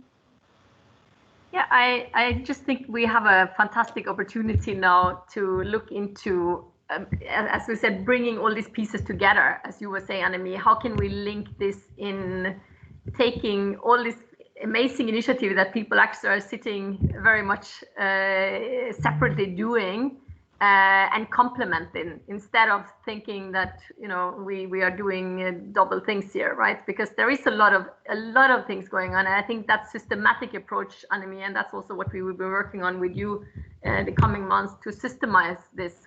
Who has bits of pieces that could be added to this puzzle, and have a, you know, open door to bring all of those elements together, and also look for what we don't have, because that's the void we need to fill, right?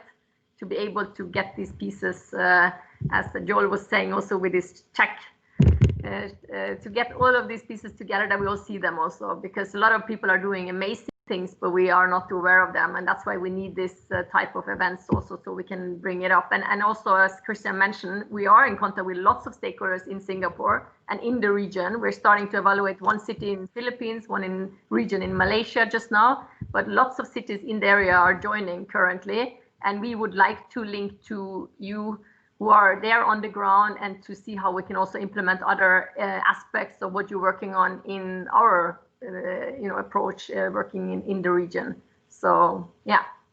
Exactly, and that is why, you know, this is not just a session where people are presenting. This is really like an invitation to cooperate, and we will follow up on the ground with, you know, specific actions. So this is like a first taking stock of the elements we already have, and those are actually very big chunks, global cooperations, on the ground work, and everything in between.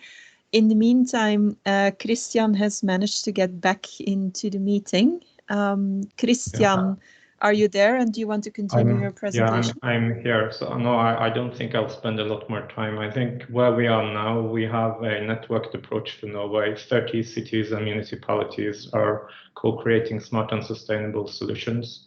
Like I said, we really needed some form of structuring element, those KPIs, which are, I would say, the beginning and not the end of this journey, have proved very useful in this effort of bringing people together.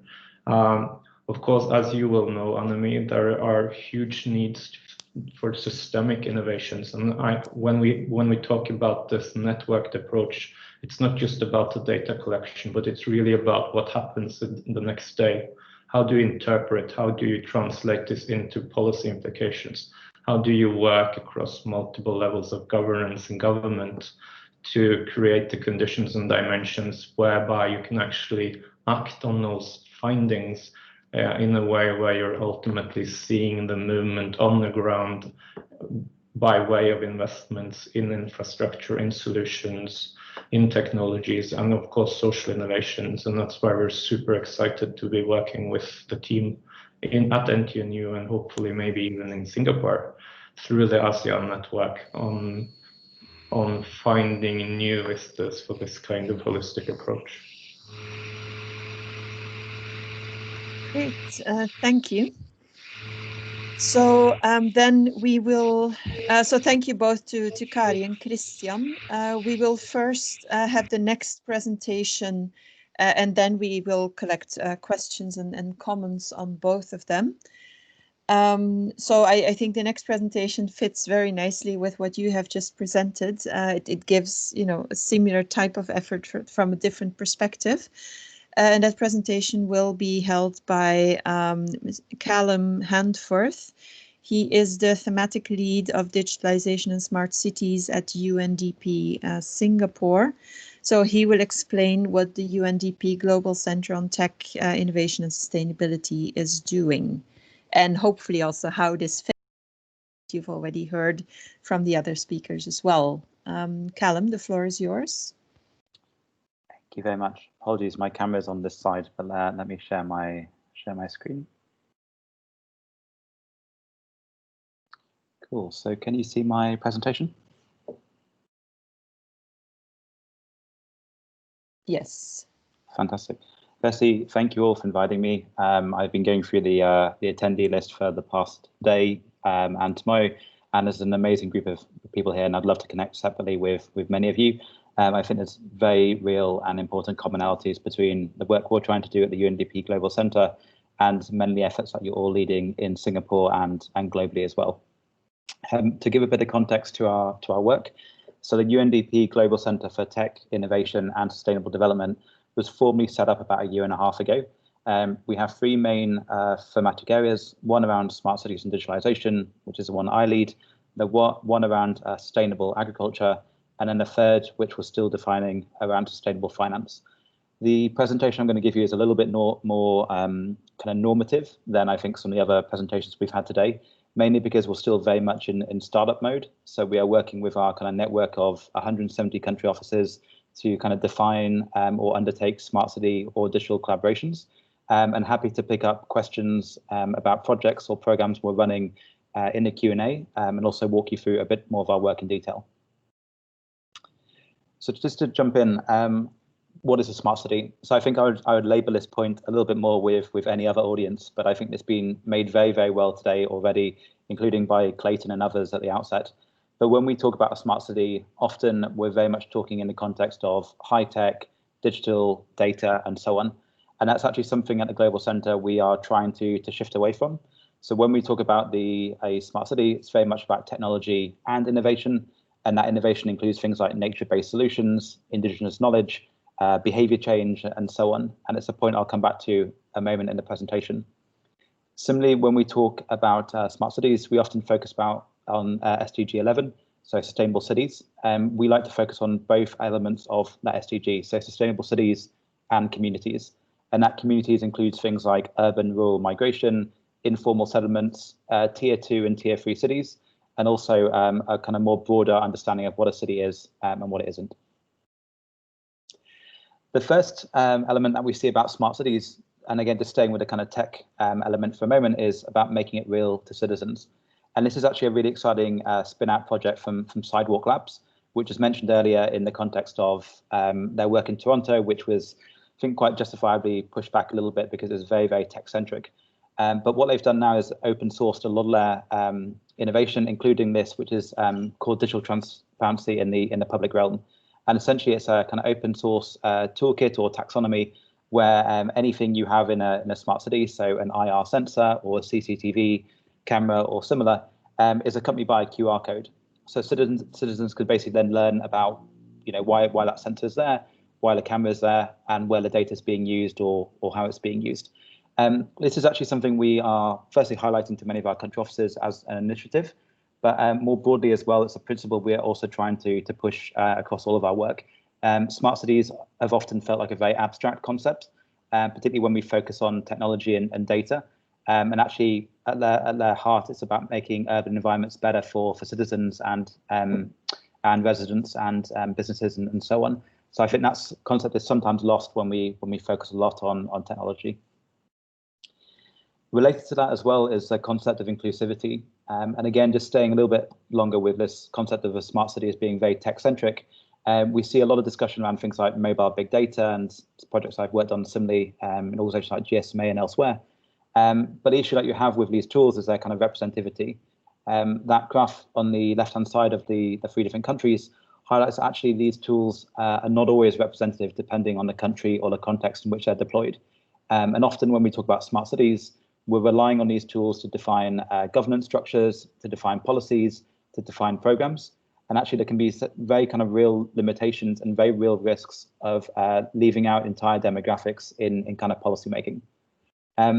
Recently that's kind of come to the fore, particularly in the context of COVID-19. And this year, a lot of our work has pivoted to focus more on digitalization and smart cities, reflecting that often many countries have had very strong foundations to digitalization, have actually responded very well to COVID. But what we're seeing is actually, when you dig into that a bit more detail beyond the aggregate, it kind of highlights the kind of inequality in some of these tools. So the graph on the right-hand side is from a very interesting study being done by UNICEF in Indonesia and elsewhere. The headline of this is actually that there have been restrictions in movement measured via mobile data. But actually, when you dig into the detail beyond the aggregate and beyond the average, actually we can see that COVID-19 is not affecting people equally. In fact, poorer people have many fewer opportunities to kind of restrict their movements than richer people. What we're also seeing as well is an increase in collective intelligence and citizen engagement around smart cities. And this is a concept. We're doing some great work now across sub-Saharan Africa with 5 cities and their city officials around actually how we harness talents, kind of crowdsourcing ideas and so on. One example that we've seen in the region as well is from Peta Jakarta a few years ago, where citizens could report flooding on Twitter, and then the government office the local office would then come back to citizens to highlight, firstly to thank them for their report, and also to place the photos of flooding on a map. So it was a kind of live citizen intelligence database. What was really exciting about this is it kind of got citizens engaged in policymaking and kind of response to challenges. And happy to pick up in questions a bit more about our work on collective intelligence more broadly as well. But what we are seeing is really important in this work is the importance of a feedback loop. And Peta Jakarta was really exciting because citizens were thanked for their contributions and often made to feel part of a kind of a bigger whole or part of the response to critical issues like flooding. But often when we're designing smart city initiatives, we forget about the feedback loop, or we come to it a little bit later than we should, and it becomes a lot harder. This is actually a Sankey diagram from a project I worked on before joining UNDP. We had a kind of interactive radio service with kind of communities where people could phone in with their question and it would be answered live, or it would kind of inform the programming for the following week. And when we designed this, we didn't quite have the idea that it would be so popular. So very, very quickly, we went from having to analyze each week more than 1,000 questions. And this was before automation as well. And we could sustain this for 5-6 weeks, the kind of length of the project. But anything beyond that would have been really kind of very, very complex or difficult. So I think when we're designing these products and designing these services, being very realistic about what we can provide to citizens and how we can incorporate a feedback loop, I think is really important. And just to kind of come back to where I came in about what a smart city is. Right now, I'd love to share a bit more about this work, but it's currently being finalized. But we're working to define a number of smart city archetypes around the world. So reflecting that smart cities are not just about technology, but about things like nature-based solutions, indigenous knowledge, and the other concepts that I mentioned earlier. And this is something that we are doing because when we're talking to city leaders through our work at UNDP, increasingly they don't engage with the concept of a smart city because they see it as so conceptually and financially impossible or unavailable to them because it's been so laden with this kind of tech centricity. So we're very much trying to shape the discourse around what a smart city means in development. That fundamentally it's about using technology, but also innovation more broadly to improve the urban environment, to improve how people live and work and play in a city.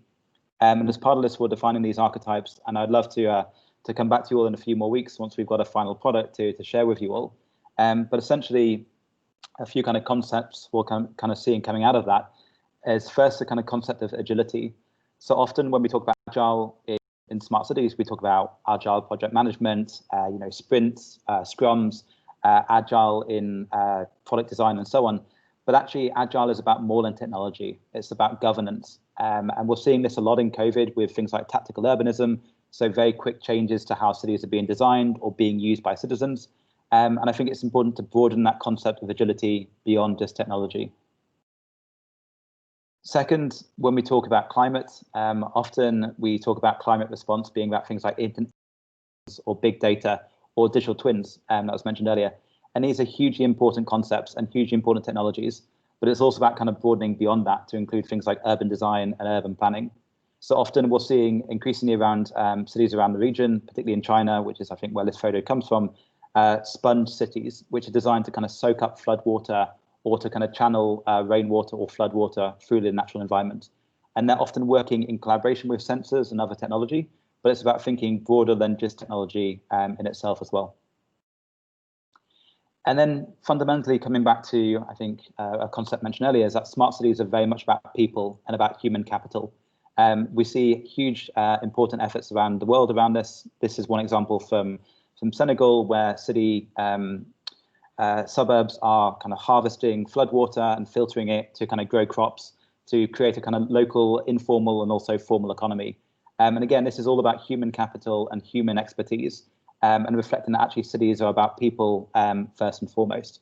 And actually Singapore, which is often a very tech-centric city, has kind of recognized this. What we're seeing with their kind of approach to technology, particularly in the context of COVID-19, is a recognition that technology is not a panacea. It's very much there to kind of augment or amplify offline or human capital efforts. And this is actually one of my favorite quotes coming out of this year, is from the developers of Trace Together, which I'm sure you're all very familiar with, is one of the very first contact tracing applications used by any government around the world, and is now open sourced, and actually the code's available on our website. But what is highlighted is that we cannot rely on technology alone. It's about leveraging also the kind of expertise in public health, offline services, kind of really critical community knowledge and expertise to actually do contact tracing or to tackle COVID-19 more broadly. And I think this quote is really emblematic of how we should be approaching smart cities. Technology is hugely important, but it's not a panacea. It's very much a kind of complement or an amplifier or an augmentation of what we can do with our kind of human capital, human ingenuity, and things like urban planning as well. So that's quite a run through of a lot of work that we're doing. Again, quite high level because we don't quite have projects or programs to share with you all yet. But I'd be very happy to share in the Q&A a bit more about our work, and also follow up bilaterally with anyone who's interested as well. So thank you very much for your time.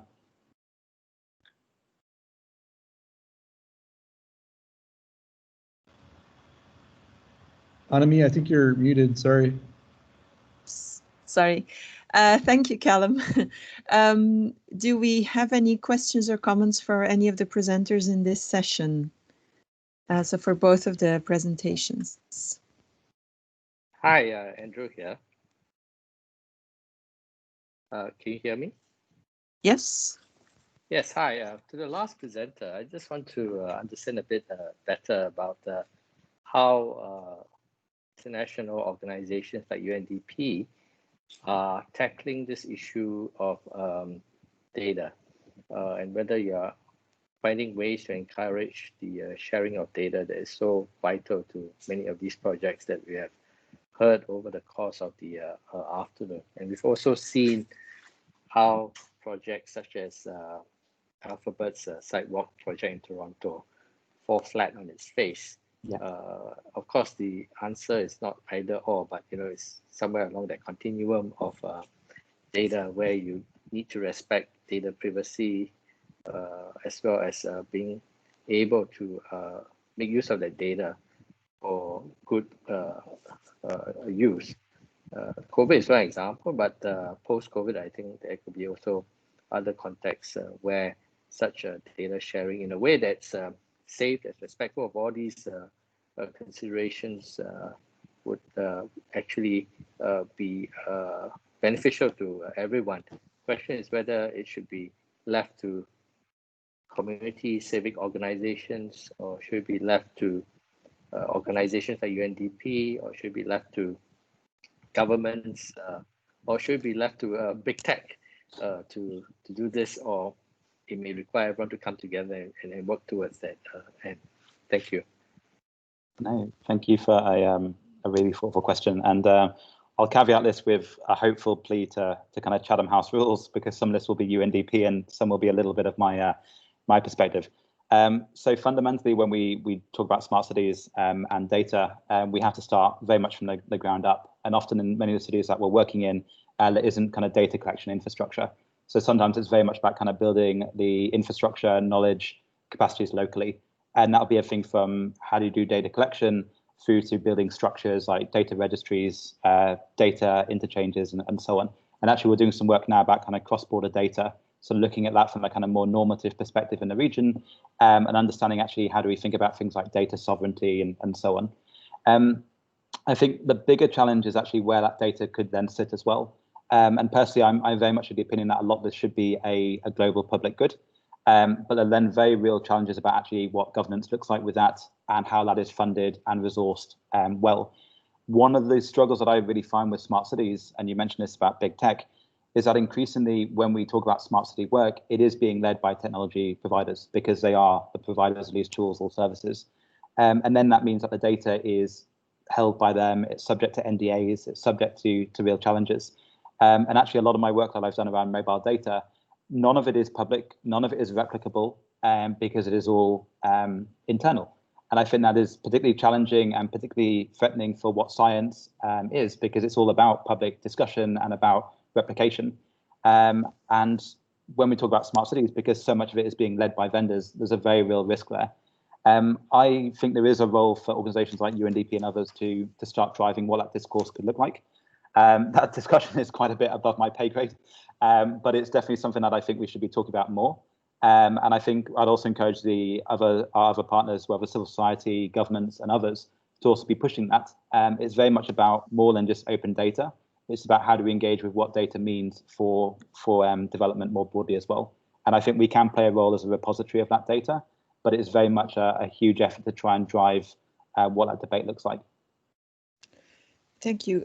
Kari and Kristian, do you have a comment on this as well? Yeah, I think I would really stress what Mr. Handforth was just saying. So the approach we've adopted for our network when we've dealt with the cities has always been an open source approach. So that's kind of one of the pillars of all the work we're doing. So you can literally go in, whether you're an academic or you work in a business community or you're trying to develop your local community, and you can see all the data available online. But I think I would also like to add to that we really needed also an approach where we were not just figuring out where all the gaps were. So coming from the city side, we are kind of working within time constraints. 10 years might seem a long time, but when you're trying to develop a city, 10 years is not really super long. So we really needed also data that were not just readily available open source, but that also speak to opportunities that are cross-sectorial. So that the way the KPIs are being developed and managed, they're also pointing cities and city officials towards interesting solutions, knowledge communities, available technologies. It's not just kind of a pie in the sky conversation about what would be nice to do in terms of smart and sustainable development, but it's really about creating these cross-sectorial communities around the data, open data that can actually direct not just the conversation, but the action towards solutions. Yeah, maybe I also just want to add that I think one of our biggest contribution to this whole debate of what is a smart city and what is a sustainable city and how do we implement SDGs at the local level, I think that's what we're trying to answer through this program. That of course, it could be everything, and we can debate till 2200 to what is a smart city, but we have to start somewhere and agree, okay, this is the basis, and we move forward. And that's why we are super happy to have UNDP and a lot of those UN agencies behind this now, so we can roll this out as a starting point together and then build on that and go deep in a lot of data and whatever we need to add on for a local context. But at least we are moving in the same direction, we're talking the same language, we are looking for data that we need for the basic, and then we build on that, right? To mature societies, we can link on, a lot of the high-tech technologies, and but we need to stop debating on what is it and just start to more having a practical approach to it. Thank you. I see that time is running. We have Mohammed, you have raised your hand, and then afterwards we move on to the next session. Yes, okay, so I will try to be fast. First, I would like to thank you for all presenters for this session. As the first about this discussion about Mr. Handforth's presentation, I completely agree that there is a need for open source data to be used in research. And now about the other presentation from Kari and Kristian. So thank you, it's very interesting. You talked about many key performance indicators. And as I understand, the main reason for having key performance indicator for cities is to make benchmarking and see which city is better than the other. Here, there is a challenge because cities are not similar or completely similar. So is these key performance indicators are combined with some kind of machine learning based benchmarking algorithms to make fair comparisons between different cities which has different situations?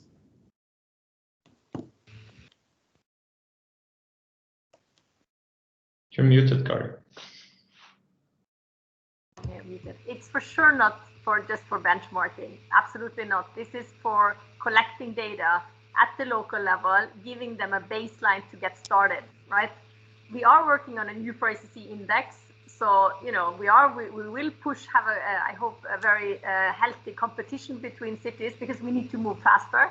So, and this will also be in a regional context, of course, because we need to level off the results. But this is really this is a tool that is meant to be having a global approach, but it needs to be used for the local level, for them to have as a tool. And as Joel was saying, you know, they owe the data. They owe all of those, what they are collecting also, you know, and they can choose to share it or not share it. Of course, we want to have it transparent as much as possible so cities can learn from each other. But it is absolutely meant as a tool for locals, also self-assessment if they want to do that, but having a starting point that they can, you know, get started from. Kristian, you want to add that maybe?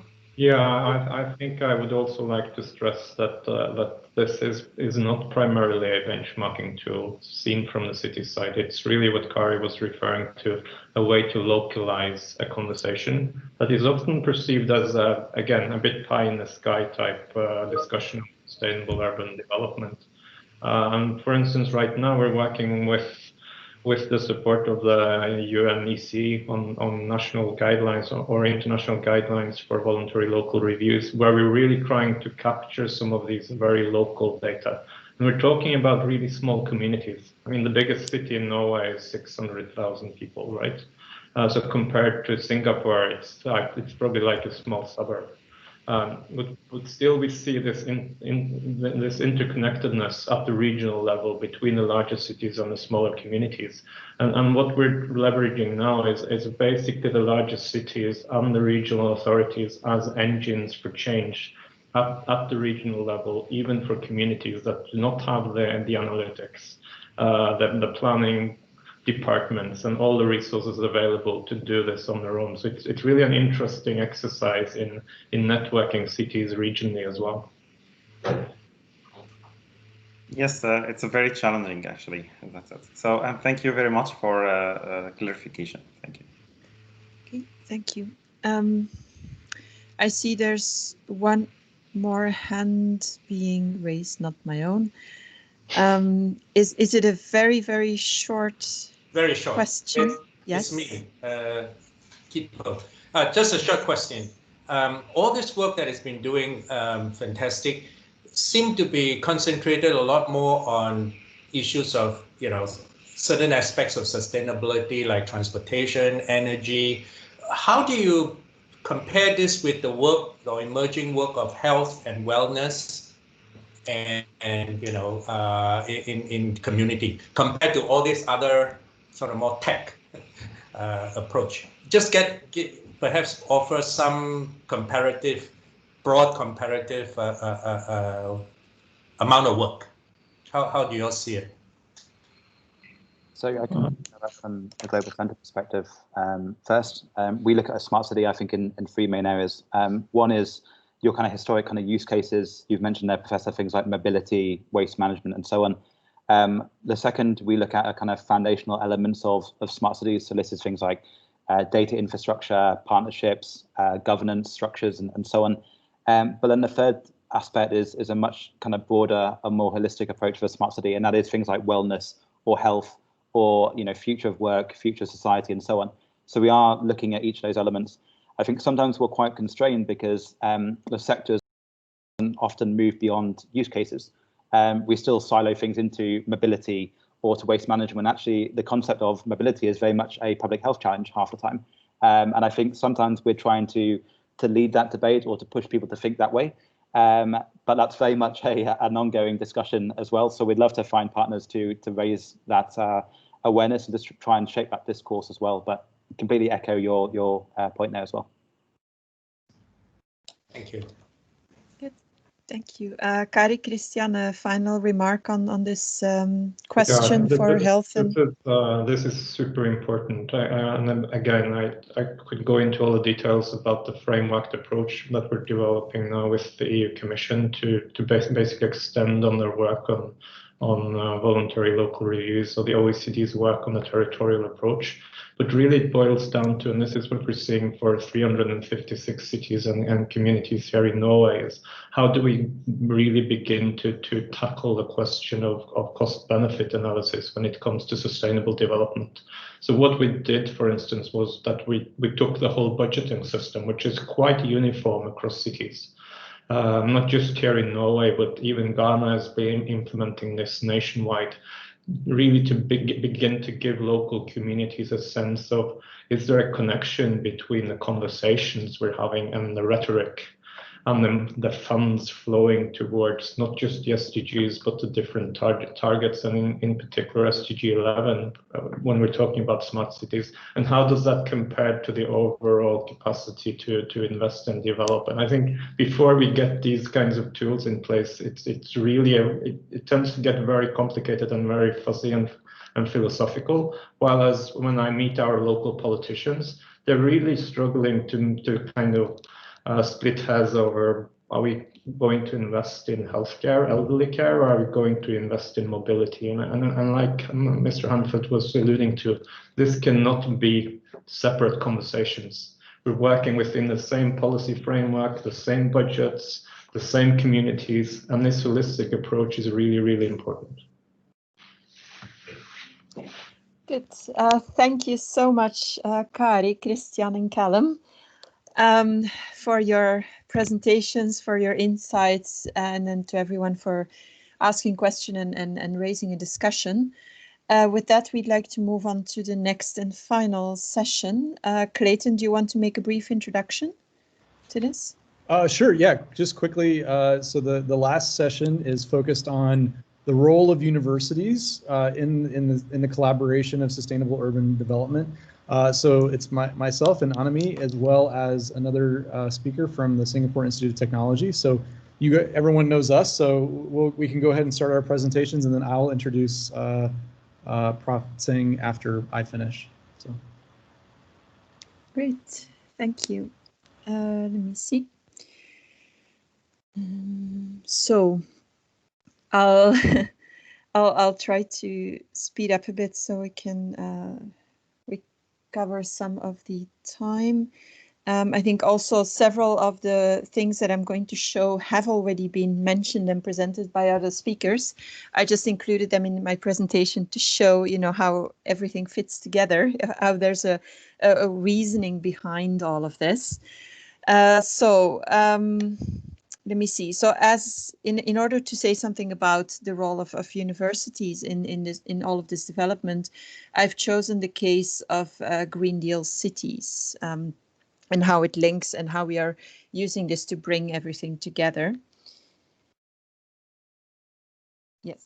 Now a very brief, I don't know where to put. Yeah, a very brief introduction. So, Green Deal cities links to the European Commission's European Green Deal, so aiming to create a climate neutral Europe. And one of these measures is then a mission to create 100 climate neutral, socially innovative cities by 2030. So this again relates to this holistic perspective.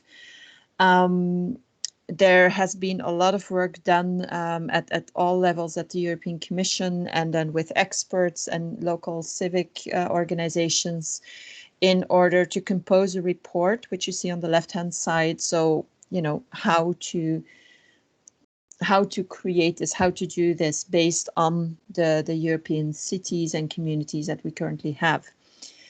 And there, you know, there's different tracks that we need. So one is, of course, the climate track itself. So the greenhouse gas emission inventories, the action plans. How do we have good plans, and how do we advance in terms of greenhouse gas emissions?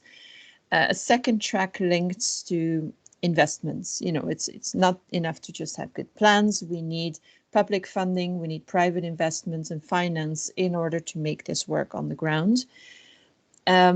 We need social innovation so that there is empowerment and support from all groups in society towards these plans, and not just support, but having been part of creating them and putting them into life. And a fourth track in this is then a piloting track where, you know, we need to create pilots, experiments to see how we can move on from where we are now. Now, there's two things. Of course, those four tracks are very important and they have to link together. Two things is that we don't think it's enough to just have a social innovation. This is not just about getting citizen engagement for these goals. It's very important that this is really like a societal innovation. This is, you know, we need unions, we need creative cultural industries, we need youth organizations, we need all kinds of different societal organizations to be part of that conversation and to help develop good solutions and progress. And we also think that, you know, pilots and experiments have their role in a development. But one of the big challenges is that there is actually quite a lot of money for pilots and experiments. There's not that much funding available to scale up and to adopt things. So it is very important that that gets enough space.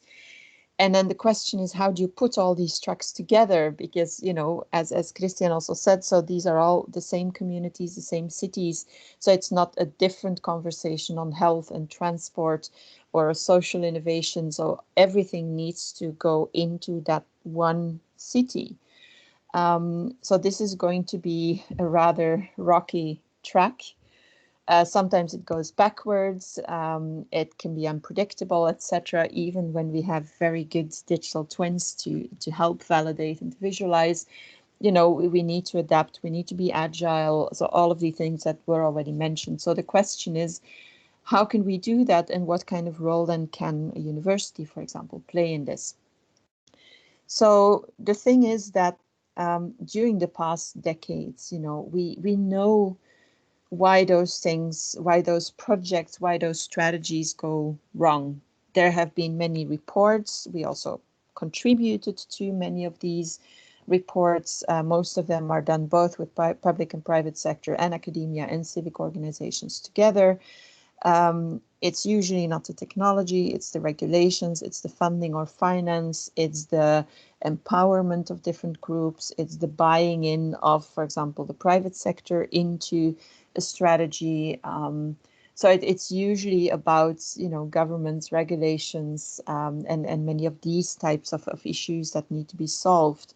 Many of these are not something that an individual city can just do by itself, or they can try to find a way around it, but many of them, those need a more systemic change. But again, the change has to be driven by someone. So if cities go together, as in, for example, United for Smart Sustainable Cities, it becomes easier to show those changes that need to be made at a societal level. Now, we also see that, you know, the European goal of 100 climate neutral cities by 2030, that is a very ambitious goal. We might not get there. If you look at the current state, 100 is a lot in only 10 years.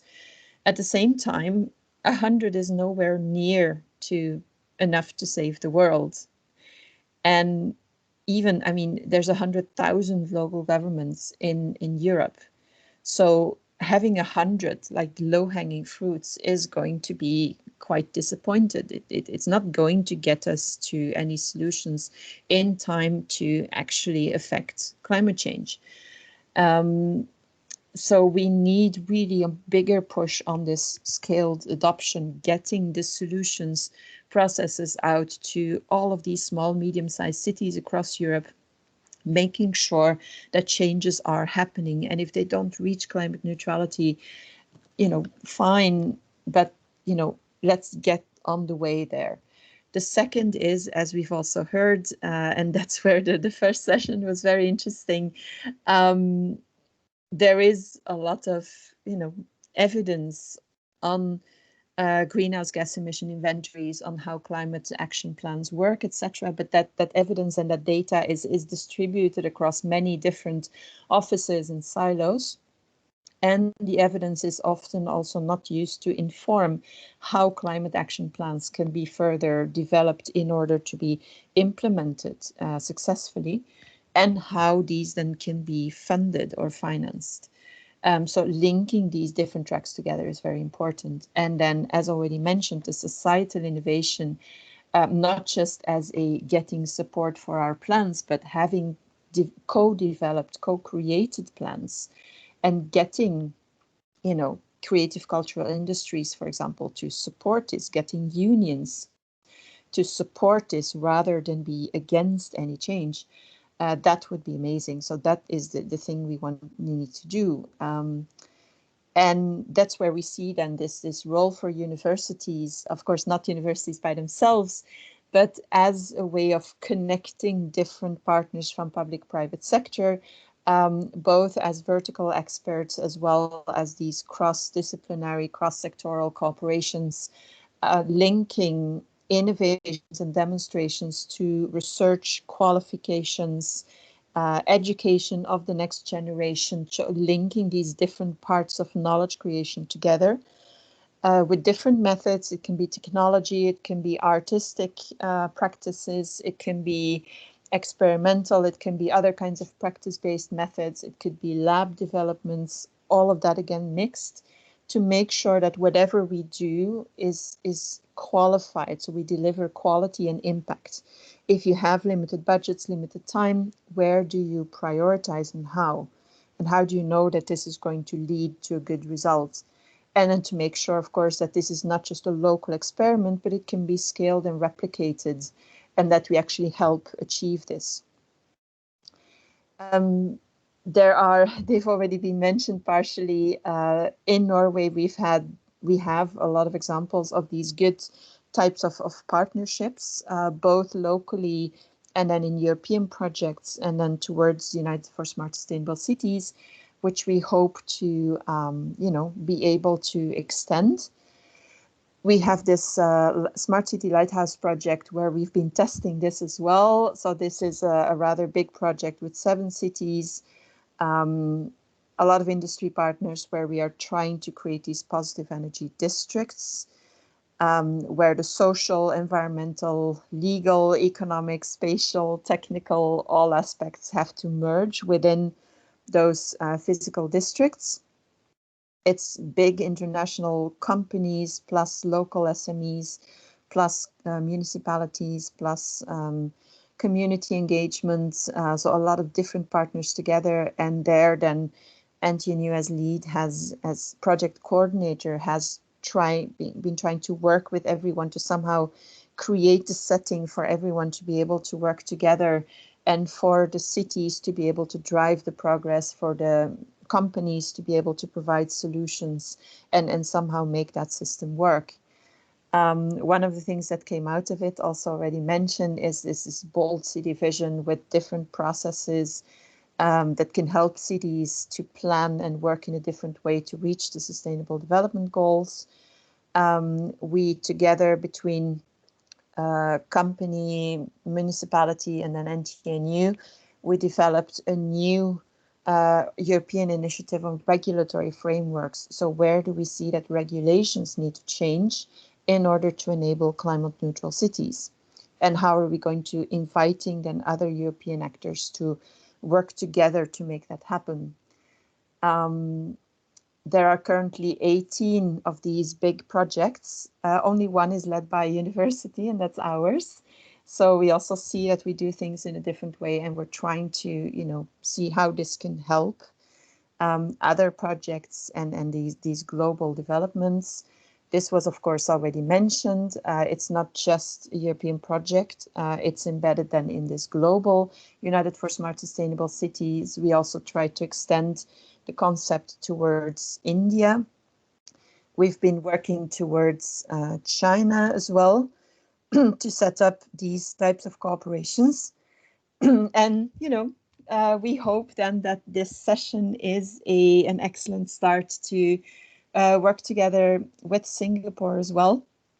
Not just on, you know, a specific project, but really to see if we are going to help cities on a bigger scale to become climate neutral, not just a couple of front runners, but really, you know, different types and sizes and climates of cities. How can we as universities then help to create that change and that drive? So that was it. I hope it's a nice challenge, and hopefully we will have some time to discuss it afterwards. Over to you, Clayton. Great, thanks, Annemie. I will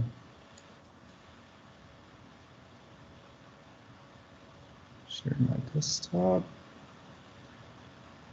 There we go. Okay, so I will give my perspective now. Let's see, make sure I'm not muted. I think you guys can hear me, right? I believe. Yes. Okay, yep, great. So this is my perspective of the role of universities to build upon what Annemie just mentioned, and this is kind of from my perspective as a professor, kind of at the hands-on level of running sort of research projects, kind of the tenure track, assistant professor, daily grind type of perspective. The role that I really see universities providing in this. In terms of the context of smart cities, there's 3 different compartments that I'd like to talk about in terms of the context of my own research and what we have here at NUS. And so I'll go through each of these 3 and spend a few minutes on examples that really show how I think universities fit into this ecosystem. And the first one, well, I'll go through them each at a time. The first one's really related to taking steps and doing things that are more risky than what industry stakeholders would do. The second one really being about university campuses themselves being what's called a quote-unquote living laboratory. So being able to apply and implement things in a context, once again, where there is the ability to take more risk in a sense to try out new technologies. And then finally, the last thing which I'm really passionate about is related to teaching digital skills to people outside of the traditional roles of computer science and even data science. So these are all 3 perspectives also from my standpoint as being a professor from the School of Design and Environment, which is kind of at least from my side, is at the building and district level. So I'm kind of coming at it from something a little more zoomed in than at the city level, which is, I think, what a lot of the other speakers in all this session are looking at. So first, like I said, what are steps that can be taken by universities that are unfamiliar or risky, let's say, for non-university or sort of in the industry? And a good example of this is a machine learning competition that my team helped coordinate alongside lots of other entities. We kind of led the effort, but it was really an effort from multiple entities across Europe, North America, and in Singapore. And we created a machine learning competition that was designed to create models, machine learning models, around the prediction of energy in buildings. And so Kaggle, if you're not familiar, is a platform which you can hold competitions. Competitors are given a data set and asked to train machine learning models. and then they submit the results of those models into a system which then sort of ranks them in real time according to the accuracy of their model. And Kaggle has competitions from, from image recognition across cities and real estate, value prices and sports events and all different kinds of things. So it's really every discipline out there has had a Kaggle competition except maybe ours, which is the building energy analysis community. So we from a university perspective, we were able to create the data set for this. And this is sort of collecting lots and lots of data that would be used for the competition from lots of stakeholders across all these areas geographically. And we collected a fairly large data set, one of the largest of its kind in this particular domain. And it was held the end of 2019, from October to December of 2019, so over a year ago. And it was amazing the amount of people that got involved. Kaggle has over 1 million users. And so we had over 4,300 participants actually coming in, using the data that we created, or the data set that we created, and making predictions in a certain direction. And there's a publication that we just released, that the whole team, which kind of shows the results of those models, the results of the workflows that were created from those models, and everything's been open source. The top solutions, a lot of the example workflows that different participants gave in this competition, and this is really an effort across the entire world. As you can see in the map in the top, it's really a very international cohort of people from across the world that submitted, that participated. And then out of this effort came an open data set that we call the Building Data Genome Project, which is we want it to be kind of a seed. It's the second version of this data set, but we want it to continue to grow and have people contribute data sets towards basically an open data set that people could use for research and for being able to compare the different techniques that are being created in the research community. So we see this as like and I think it was mentioned before in previous sessions. I remember Aina open data sets and creating them. I think this is really something that universities can excel on within, because of the sort of mandate to be creating knowledge and sharing knowledge, which is what we did in this situation. The second situation or compartment that I'd like to talk about is providing campuses and buildings as living labs.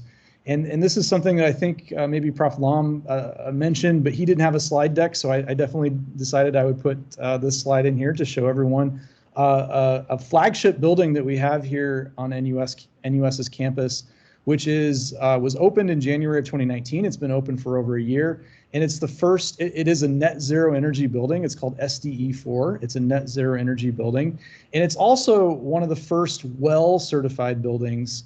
The first WELL certified gold building in Singapore, and I think it's the first in Singapore to receive WELL certification at all. And WELL certification is related to how buildings can impact occupants, their short-term and long-term health and well-being. So if you're not familiar, there's different categories related to air quality and thermal comfort, but also areas such as fitness.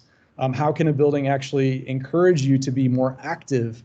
And so these are different features that we have in this building, and some of the features are very mainstream. Some of them are more experimental, and so universities can really, I think, do this in a better way, at least in the Singapore context, through really leading the design of these type of buildings in their context. And so this is also great from an assistant professor perspective. We also get to try out new technologies. And one of the technologies that we created in our lab was a smartwatch-based platform that interacts with people. And we initially designed this app to be collecting information about how people feel in terms of thermal comfort.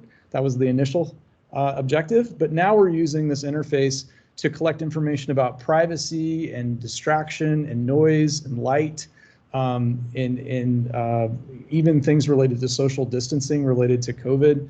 So, and it's also something that could be used on an urban scale as well. We're targeting the building scale, but this could be something that we use on the urban scale as well. So collecting subjective understanding and information in a right here, right now situation. This is an open source project that is now available on Fitbit and Apple Watch. And so we're looking for it to be community driven and open source so that people can adopt it and spread it in their experimental designs in other cities.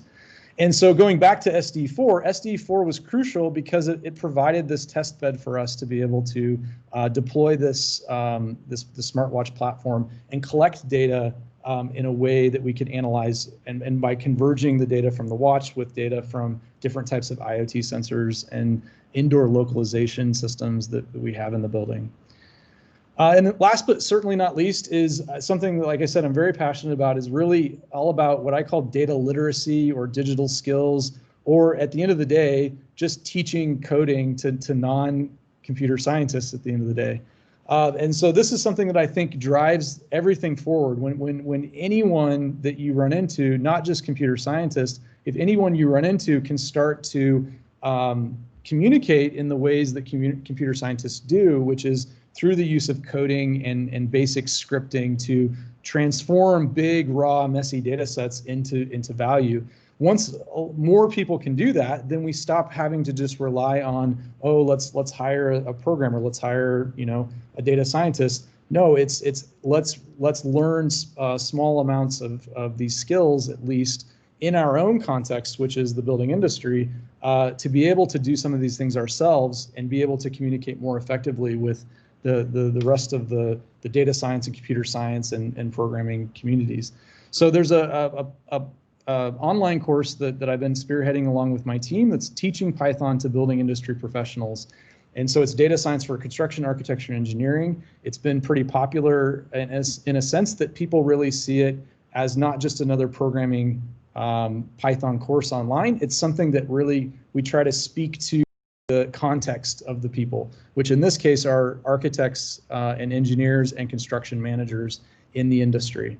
And the feedback has been really amazing. People really, when you're speaking directly to their context, context-specific relevance, they find very important. So we've gotten lots of really good feedback, and we're planning to potentially grow this into more courses and even diplomas and things like that, which is really exciting, and it's something that I think other industries beyond the building industry are also starting to do. You're starting to see data science for healthcare, data science for construction, data science for marketing. So you're starting to see data science really being applied in a certain context and people learning how to code in their own context, which is really, really powerful. So that's all I've got as well for now. And hopefully we have enough time for questions. Let me figure out how to stop sharing my screen. There we go. So let me now introduce our last panelist for this particular panel. We will have now Prof. Kingjet Tseng from the Singapore Institute of Technology, who's going to be tying back to yesterday's session, where if some of you visited yesterday or were part of yesterday's session, there was a lot of discussion about the Punggol Digital District, and Prof. Tseng can give that link between SIT, which is an entity there, and this new district. So I'll hand it over to you, Prof. Tseng. Thank you, Clayton. Okay, can you hear me? Yes, yes. Okay. And can you see my screen? Yes, we can. Yep. Okay, very good. Okay, right. Okay. In the interest of time, I think no, it's getting a bit late, so I will not take up too much time. So, first of all, thank you very much to the organizer for inviting me to share about the Singapore Institute of Technology, SIT in short. The SIT new campus, and as Clayton mentioned, yesterday in the opening ceremony, I think the Assistant Chief Executive of JTC Corporation has already gave a very good introduction to the Punggol Digital District. okay, which is a new development in the northeast part of Singapore. And in that introduction by David Tan yesterday, he mentioned that this Punggol Digital District is meant to be a very smart 5G IT ready kind of estate, which have a lot of digital type of industry. You'll be taking up tenantship, like data centers and all that. And it's not just an industrial park, but it also has residential areas. So there are people who is going to live there, and as well as the educational part of the district. And I think in that, he also mentioned that there will be a university campus there, and yes, so that's my university. So just a very short introduction about Singapore Institute of Technology is a very, very new university. I think, in fact, we are now only 6 years old. It's just a 6 years old university. And so right now we don't have a proper campus actually, right? So we are operating out from temporary campuses scattered now all over Singapore. And in fact, in this slide, what the building you see here is one of our temporary campus, okay, right? So, but we are building a permanent campus, right? And so it will be in the Punggol Digital District.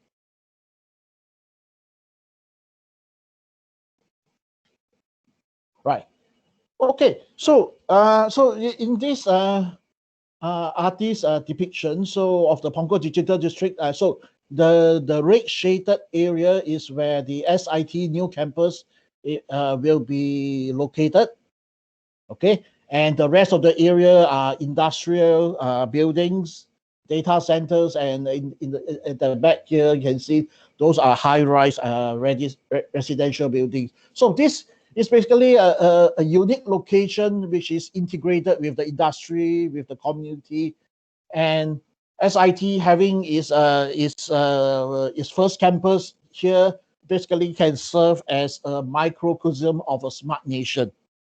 Right, so it's like a smart city, but on a reduced scale, and therefore we see this as an excellent opportunity to have the SIT new campus to be designed as a living lab, right? So the entire campus, okay, can be designed as a living lab, so that it can provide the infrastructure for what we call authentic learning. That's when the real life case study, real life example on not on a laboratory scale, but on a real building scale or even an estate scale. Okay, in various areas, for example, in the energy delivery, energy distribution and delivery, or what we call multi-energy microgrid, in for as a more efficient form of cooling technology. So in Singapore, I think we are now moving towards using a district cooling system instead of individual air conditioning unit for every room or every floor, right? And of course, we are now moving to a 5G type of network and Internet of Things and so on, right? So, and this new campus will be co-located with the industry, so we will have sharing of premises, okay, interchange of sharing of premises, so that for example, some of our teaching facilities or laboratory facilities can be located in the industrial park, which is managed by JTC, and similarly, JTC will also have some of its industrial building located in our campus. Okay, we have a agreement to have an exchange of building spaces, okay, between these two organizations, right? So this is what we call co-location with industrial facility. So it will then hopefully help to promote joint experimentation, joint collaboration with the industry for both research and education. Right. So as a microcosm of a smart city or smart nation, okay, so some of the things which we will be incorporating in this new campus, including this integrated building management system, a very pervasive sensing network throughout the campus, 5G based IT infrastructure, district cooling, and the district cooling is not only now for the SIT campus, but for the entire Punggol Digital District as well. And very fortunately, we managed to have a tie-up with the Singapore, the electricity transmission operator, the Singapore Power. Okay, and as a result of this tie-up, we are also able to design our campus to be powered by a multi-energy microgrid, and this will be elaborated a bit more in my next slide. Okay, and by the way, I did not introduce myself. I am a professor of electrical engineering, electrical power, and so the multi-energy microgrid is really something I am very I feel very excited and passionate to be able to contribute to this as a real life living lab for SIT, right? So I think just now Clayton said he's giving his perspective as an assistant professor. I should say I'm giving the perspective of a professor who is kind of running his last lap of his career. Okay, this is the last lap of my career. I spent almost 30 years doing research and teaching in electrical power, and now to be able to see all that research being upscale into in a city's almost a city-size kind of infrastructure. So that's really exciting for me. Okay, right. So I'm not going to take a lot more time, so I just say that so as a result of this opportunity to utilize the new Punggol campus, okay, as a living test bed for the energy system, so I'm able to design the system so that we not only look at the energy supply part of the energy equation, but also on the energy demand, on the infrastructure design, as well as the operations and maintenance. So we are basically covering all the 4 quadrants in this energy equation, in this OPEX CAPEX equation, right? And all the research which currently I'm working with my younger faculty, okay, will eventually be able to test bed in the Punggol campus, right? So as I say, this again is still an artist's depiction of the multi-energy microgrid in collaboration with Singapore Power, so SIT SP. So the microgrid can disconnect from the national grid and operate independently. This is an exploded view of the western zone of the campus, and as well as the eastern zone of the campus, showing where the various subsystem of the microgrid, for example, the solar PV, hydrogen fuel cell, carbon capture technology, where we have already planned up the space to incorporate this as and when the technology is matured, when it's ready. Okay, so currently we have already completed the design for phase 1, which is mainly covering the energy storage, solar PV on both the west zone and the east zone of the campus, and this is a table showing where the components will be located. Phase 2 is still under design, and we may be looking at LNG satellite station, fuel cell, as well as the organic ranking cycle type of technology. Okay, the electrical diagram of the first phase of the microgrid, as well as the communications diagram. So a microgrid is not just for the electricity, flowing throughout the campus, but in order to be a smart electricity grid, a smart grid, we also need to have the network for data to flow. Okay, so we have the electricity layer, which is the previous diagram as well as the data layer, and together they form a smart microgrid. All right. I think I still have a lot of slides, but I think in the interest of time, I think I should stop here, and yeah, and if there's any questions or comments, I look forward to this. Okay, great. Thank you. Thanks, King Jet. I will stop sharing my screen now. Yeah. Perfect. So we are we're running a tiny bit late. We theoretically only have 2 more minutes in the session, but of course we might stick around for a few minutes afterwards based on the discussion and questions. Let's get right into it. Does anyone have any questions that they would like to discuss based on the 3 presentations?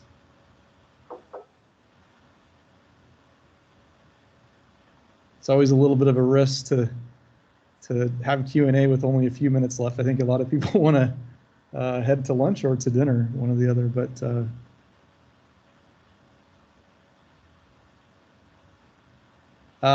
Mohammed, you raised your hand. Do you want to? Yes. Thank you for all presentations. Actually, I think they are somehow talk about different aspects.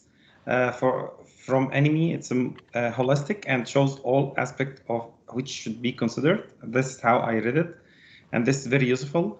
And about your presentation, I think it's also, and the activity of your lab, it's perfect because it facilitates what we plan to do all over the world somehow. So about this, and also focus on teaching activities, plus facilitating others. Like I see many people using these databases, even in my group as well.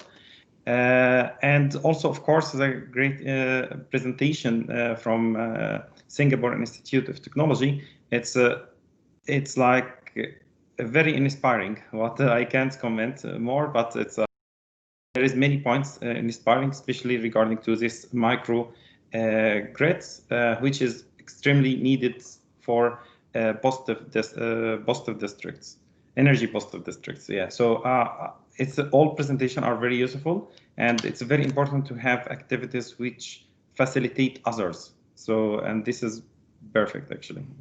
Thank you for all your. Thank you. Thanks, Mohammed, for your comments. Per Krister, you have your hand up. It's not so much a question. I'm just would like to have a few words before we round off. So if anybody else have some questions or comments, let's hear them first, and then if I can just say a few words to the very end. Okay. Well, let's see. Any last chance for anyone who wants to either raise their hand, or you can also type in the chat box. I think we're okay, Per. If you want to go ahead and conclude us or wind it down with your final comments. Yeah. So thank you specifically to Annemie and to Clayton for sharing this session, and thanks to all the speakers and to the audience, obviously.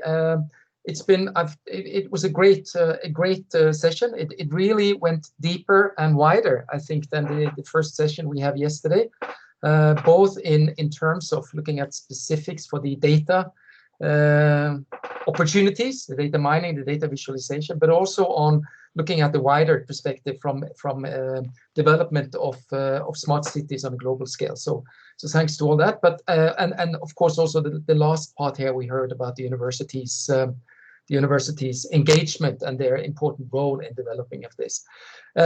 We are 2 minutes over time. As you said, Clayton, there are some of us that wants to go for dinner, and of course from the Norwegian side, it's the beginning of a good day, I hope. I just want to draw your attention to this slide, which is tomorrow's webinar. Same arrangement as today. We start at 3 o'clock Singapore time or 8 o'clock Norway time, and we will then have another aspect or another focus, which is more on the zero emission, zero energy buildings, neighborhoods, and the energy districts, led by our good colleagues, Jan Grünberg from NTU and Arild Gustavsen from NTNU. I think at least Arild was taking a role. Well, I know that he was taking a role here as well. So all of you, if you're not signed up, please be welcome to join this webinar as well. I may think you can use the same link as you used to log into this. If not, then let me know. So with that, I'd like to round off this webinar. Thank you to everybody, and I'll hope to see most of you tomorrow at the same time. Thank you. Great. Thanks, everyone. Thank you. Bye-bye. Yeah, thank you and goodbye, everyone. Thanks, everybody.